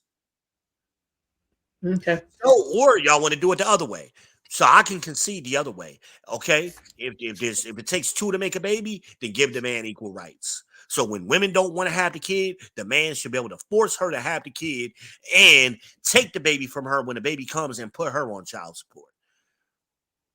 Y'all don't want that, though. They don't want that. The people who scream that bull crap, they don't want to give equal, quote unquote, rights to the man.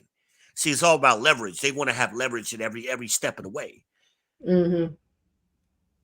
No, I'm not looking for leverage. I'm just looking for confirmation. That's all. ask for it. Come I'm just straight up and hey, I'm just looking for a little confirmation. Bro, I'm feeling you. Are you feeling me? Yes or no? Let's cut right to the chase. You feeling me? I'm and you could give it up first. I'm feeling you. I want to move forward. Do you want to move forward with me? And shut up. See what they say. And you start getting that but. You already know your answer. I'm looking for a yes or no. Let's cut through the chase. Then I know how to operate. I know how to move. Oh, you really well, you already know me because then as soon as it turns, then we ain't we done. Then it got to be done. If a person don't, if you trying to, you know me, like it's gonna be like I ain't never know you. If somebody's trying to, if you're trying to move forward with somebody and they're not trying to move forward, I'd rather want to know up front. So be honest with me. Hey, if you ain't trying to move forward with me, or this is just kind of like I'm some option that may happen one day, let me know if that's what you thinking. But like, nigga, I'm trying to move forward. You like hop on the plane, come see you move forward. Like, that's where I'm at with it. So if you ain't there, let me know you ain't there, and I know how to move accordingly. Mm-hmm. That's how I do with it, you know. Yeah, I'm gonna move around all the way around. Especially at my age, I don't have time to play with people no more. My patience is very short. Mm-hmm. Especially with long distance shit, there's already a challenge because of the distance. But luckily we in a city that we have an international airport, so most cities are within an hour of us, so you can make it work. Yeah. For the most part. But the other person got to be willing. I'm not gonna be hopping on planes and buses and renting cars and shit if you ain't on the other end being receptive to what I'm trying to do. Yeah. I don't know. That's something you gotta Okay. figure out. But Okay. So, huh? So, okay, you men. Okay, I appreciate y'all. The consistency is say something. I'm just oh, that's what everybody's saying in the chat. pretty much. Yeah, most I'm just. definitely. I just got to get over. I feel like this is something he need to be doing and not me. But I guess I need to get over that. Yeah, no, nope. I mean, men, even though we pretend to be macho and super masculine alpha men, and men have fears too. Mm-hmm. Men don't like rejection, particularly a lot of us been rejected all our lives. Especially if you ain't like me. I did sales, so hear and no is like daily for me. Like Mm-hmm. I can hear no and don't give a shit. But you know, nobody likes to hear no. Nobody likes to be rejected. And sometimes people are, most times people are looking for some kind of reassurance. And there's nothing wrong with a woman reassuring her man. Baby, I'm good. I got you. I'm here. Mm-hmm. That's essentially what you're saying. I'm here. No. I'm here, baby. I got you. I know you Right. the man. I know you the big dog. I'm here though. If you need me, I'm here. What you want to do? Okay. Sometimes you just got to go to your quiet voice on them like that.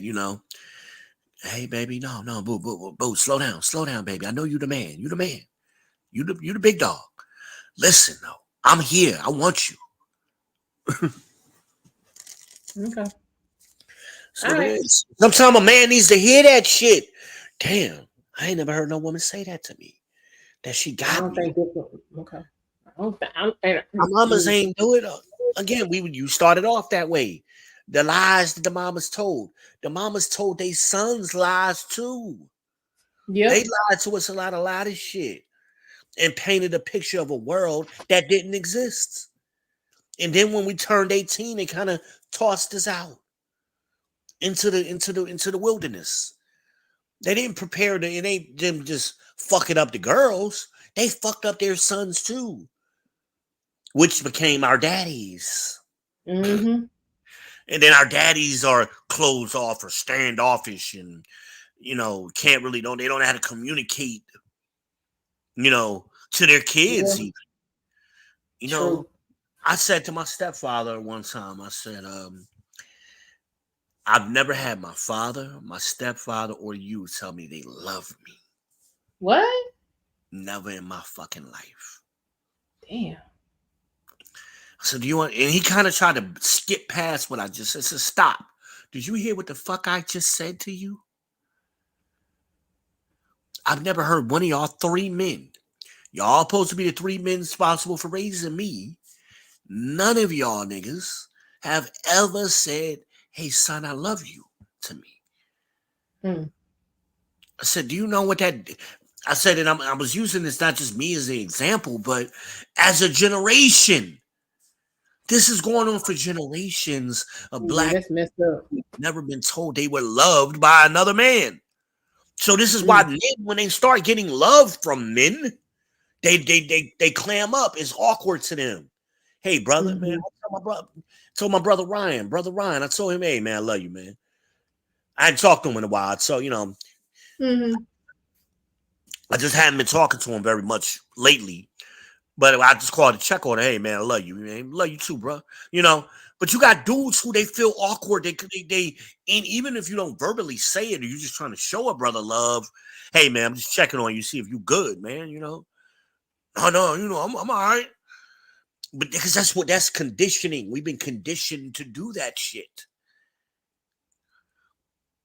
We got to be tough. We got to be hard. Nothing's going to bother us. I'm going to alpha my way through the world. My grandfather was like that. My grandfather was like that. But you know, shit bothered them, and that's why they drunk. That's why my grandfather was a functioning alcoholic. That's why that group of men dealt with their problems. They all got drunk. And then their sons all got high to deal with their problems instead of just talking to somebody. Hey, this shit is bothering me.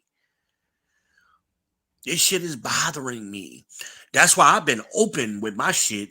And you see me. I made videos when my father died. I made a whole fucking video of me crying on the fucking video. And I did that on purpose.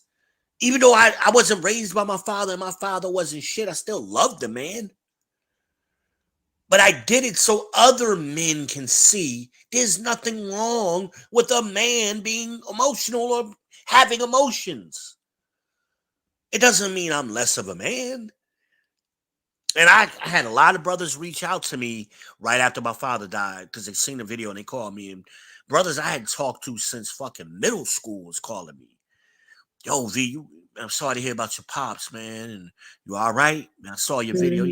Man, I let it all out. Same thing when King Yada died last year. I did the same shit.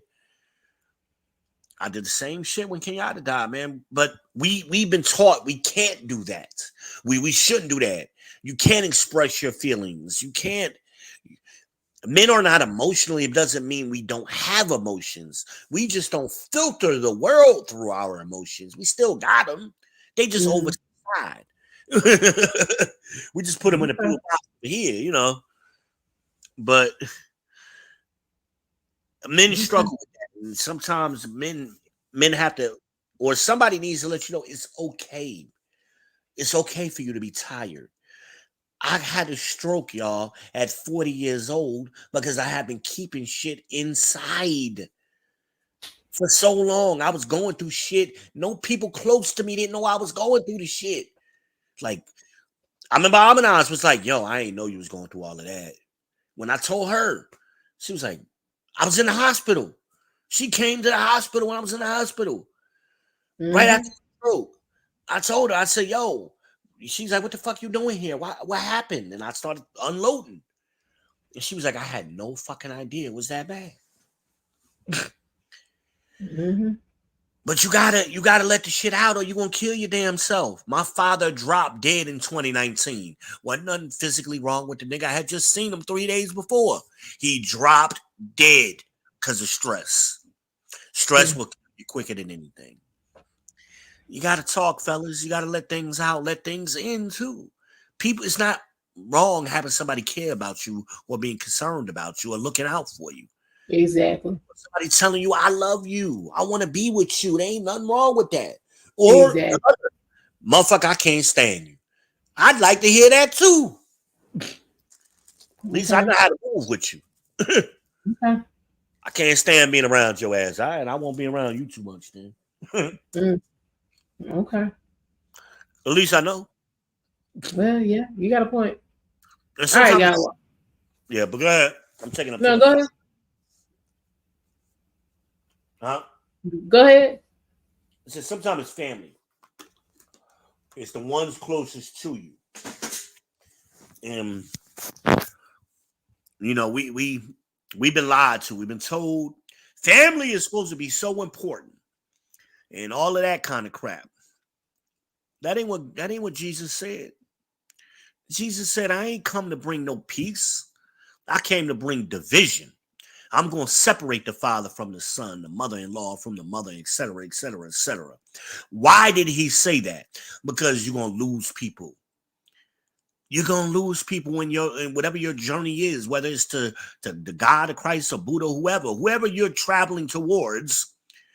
On your journey, you're going to lose people. Everybody can't make the boat, like JBJ would say. Shout out to JBJ. Everybody can't make it. You're going to lose people, but sometimes we try to bring people along because they related to us some kind of way. They got some kind of ties to us.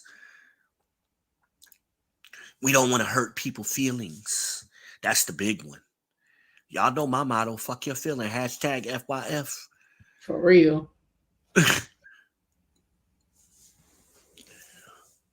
we got to get through. We got to communicate better, and not deceptively. Because when we're trying to protect people's feelings, we ain't being genuine with that person. They're not getting an authentic you. This is true. They're getting a fake version of you. And I refuse to give that version of myself to people. I ain't saying for every damn thought that come in your mind you supposed to share. That ain't what I'm saying. Because sometimes I think some evil shit and I got to get my thoughts together and not let that out. Let me not say that. It's gonna be a Yeah, problem. yeah. I know I'm a fucked up individual. Let me don't say that right now. But yeah, it's crazy. But I'm talking about once you got your thoughts correct, you've thought about it. You know what? I really like this guy. I've thought about it. It's not just me being whatever frisky at the moment. I really thought about it. I like this guy. I want to move forward. Once you got that in your head, then you communicate that thought. Hey, you know what? I like you. We've been talking for a while. I like you. I want to move forward. What do you want to do? You thinking the same thing? And as the woman, you may have to be that because you may be the communicator. Going back to the proverbial, and y'all know I got to bring up the Bible. We're going back to the Proverbs 31 woman, right? That woman had skills that her husband didn't have. She saw that land and decided with her own money to go buy that piece of land and cultivate it into a vineyard and hire the people and make wine and take it to the market. She did that all on her own. Why? Because her husband was off doing some other shit. He was a man of prestige in that town. So it wasn't like he was some deadbeat. He was a wealthy man. They had maid servants. He was a man of note in that area. But he had his own shit going on. But she, being her value, as they say, was more valuable than rubies. She knew some shit. She had a skill. And she already had made her own money separate from her husband and say, you know what? I'm going to make a business out of this. And I'm going to be able to bring more money into the house. Like, she did it on her own. She wasn't just some sitting on the side waiting for her husband to tell her what to do. This woman was a boss. As these new chicks out here today, I'm a bad bee. No, she was the bad bee, but she still had a husband. That's what they miss. They think being a boss means, I got to be in charge at every single moment at the time. No, sometimes as a man of power, which he was, you got to sit back and let your woman do her thing. You got to let her be the star sometime and let her operate in her space. And you just sit back and, chime in here and there. Hey, baby, I see what you're doing over there. That vineyard looking good. All right, go ahead, girl. You need me to do anything? Nah, go ahead then. All right. But you as that woman, you can't be shy. Oh, I'm going to make my husband feel a certain kind of way because he ain't involved. No, fuck that. Get that money. Do your thing. Because if the man is the man, he's going to be confident in his own right. Your shining ain't going to affect him negatively. It's going to be positive for him. Right. I think some men, I'm about to say names, but I've seen this where the woman was the star in the relationship and the husband wasn't, but he was always jealous of his wife because she was the star. But I'm like, nigga, she making you look better. She making you look like the star publicly. I mean, behind the scenes, we know the real deal, but publicly, she got you looking good. But she the star. I mean, you got to sit back and chill sometime. You got to be the coach. You got to be Phil Jackson. You can't be Mike. Mike is going to be Mike. Let Mike be Mike. You just sit on the bench and call out plays every now and then. That part. You do that. But see, some men, we get in our egos and we think we gotta micromanage everything. No, if your girl has a skill, And this is what the Bible talks about as far as wise counsel. Only fools don't use counsel. Wise men seek wise counsel. And that Right. counsel may be your wife. It may be your girl. Your girl may have a skill that you don't have.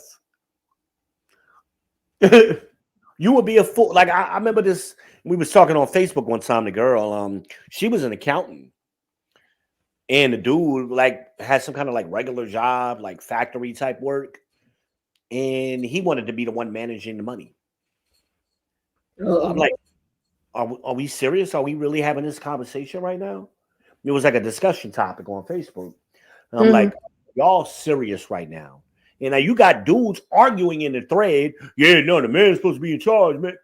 She's a fucking accountant. Yeah.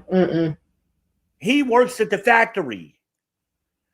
He would be a fool not to let her handle the books. Handle that money. Yeah. I ain't saying you can't be involved, but at least learn from her. Let her set up the plan. But you aren't, that's not your skill, dude. Obviously, that's her skill. Yeah, that's crazy as hell. I've seen a lot of men, they it's micromanaging or something. I don't know what it is. And man, we can get into the psychology of it on another. That'd be a whole another stream on that. But it's just it's trippy. And what did my stepfather say? You know, you only open your mouth to switch feet. Oh Lord. That's what it's like. It's like, what are we doing here? I see guys do this all the time. I've seen girls do this. It's not even just a guy-girl thing. I mean, I've seen people, it's like your man has a skill that you aren't utilizing because you're too busy trying to overshadow me. Nene did it. My ex-wife did it. Constantly. I got a fucking master's degree. She barely graduated high school, but she thought she was smarter than me. It's the funniest thing. President's list. Like, I mean, fucking honors scholarship recipients, poet laureate, like published author. Like, where do you think you're smarter than me? Like, why do we even have to make this a competition? It can't just be I'm smarter than you and we just move on. And like, why do I have to prove this every day to you? And that's what it was. It ended up be like constant battles and shit like that, you know. And then while you're, and this was Willie Lynch's plan. That by the breaking of the slave part of the book, where he talks about whipping the black man and bull whipping him until he's damn near dead, and make sure to do it in front of her, meaning the black woman. So that way, because the purpose was to destroy the black male image. And once that image is destroyed in her mind, that's it. Go from a dependent state to an independent state. That's where the strong independent originated. And once she's in that independent, they called it a frozen independent state. So she's frozen there. This is why they struggle. They don't understand because they're frozen there. Willie Lynch said this in the 1700s. He predicted it. It's happened. That's why I don't understand people think it's not a real book. Like, this shit happened. So once she does that, she will raise her children in reversed orders. She's going to put the daughter out front, and the son is going to be behind and physically strong but mentally weak. And all of this, Willie Lynch summed up in that passage was so they could have sound sleep and good economics. So they could sleep good, make money. That's what they said, that why they did it. And we were still doing it. Yes. Or more. It's fascinating how that book is so accurate. People claim they've read the book, and then I started asking them about it or trying to talk to them. They ain't read shit. That book is fucking scary accurate. The whole book. It's scary accurate. But that's what it was designed to do. So why the purpose, the author's purpose, he's telling you, for good sleep and good economics. So as long as we're fighting each other, they making money. They sleeping good. We over here arguing in the hood, in Broke. our hoods. We arguing at Walmart about whether you a man or a woman. We doing all kind of dumbass arguments. You go to the you go to suburbs, you don't see that shit. Don't have these problems.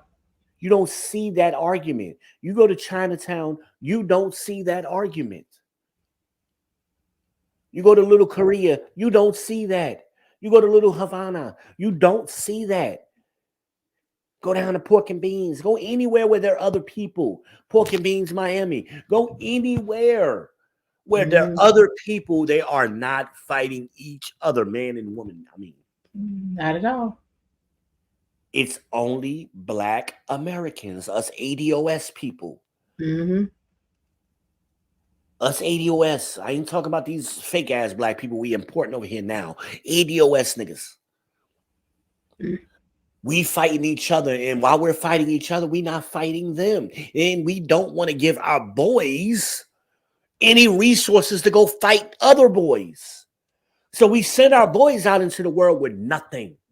But white man is sending his boys out there armed. The Chinese man is sending his boys out there into the world armed with resources. Mm-hmm. What are we giving our boys? Not a goddamn thing. Deficit. That's what we give them. And then we think college is the education. We've done this for 50 years. It has not worked. What was working before college, before the push for college?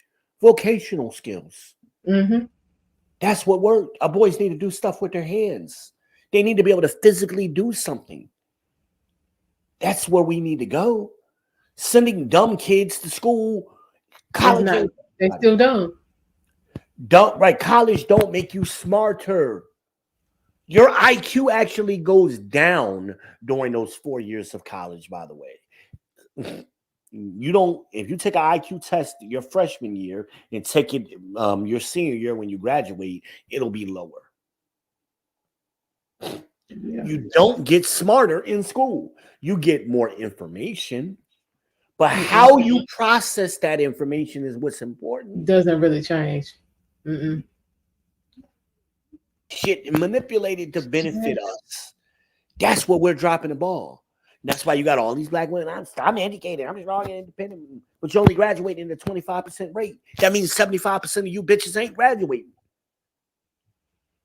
What are we talking about? Why do we always focus on these minority populations? What about the 75% of people who ain't graduating?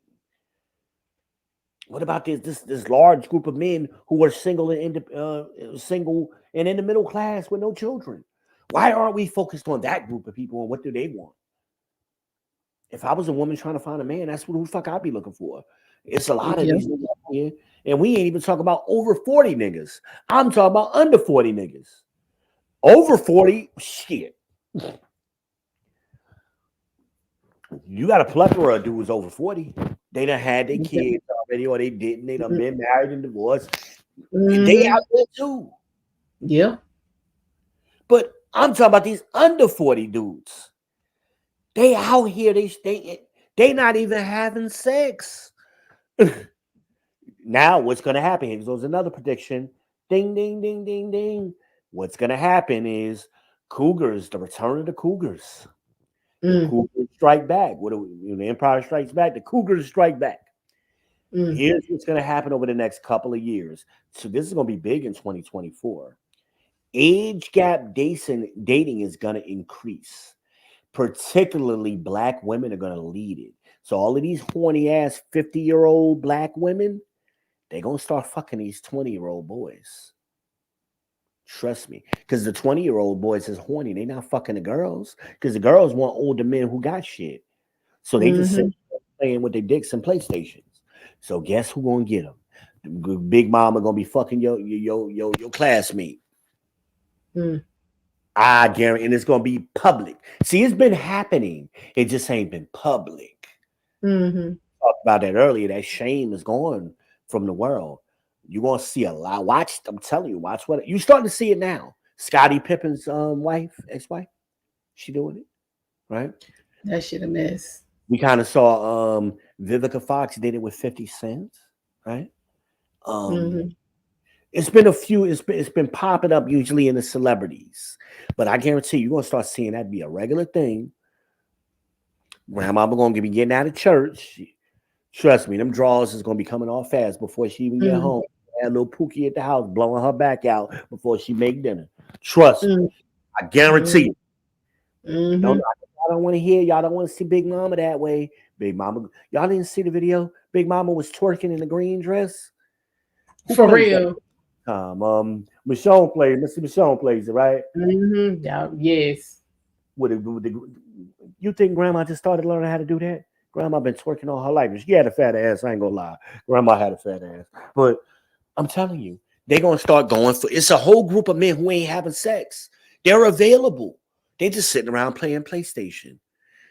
Big. I told you about. You're gonna get me talking. We're gonna be on 3 hours. I'm just my No, we last. no, we not either. My last damn story. Okay. I told you at my father's funeral, y'all. I'm at the funeral up there in Jersey, East Orange, New Jersey. That's my hometown. I'm outside of the damn.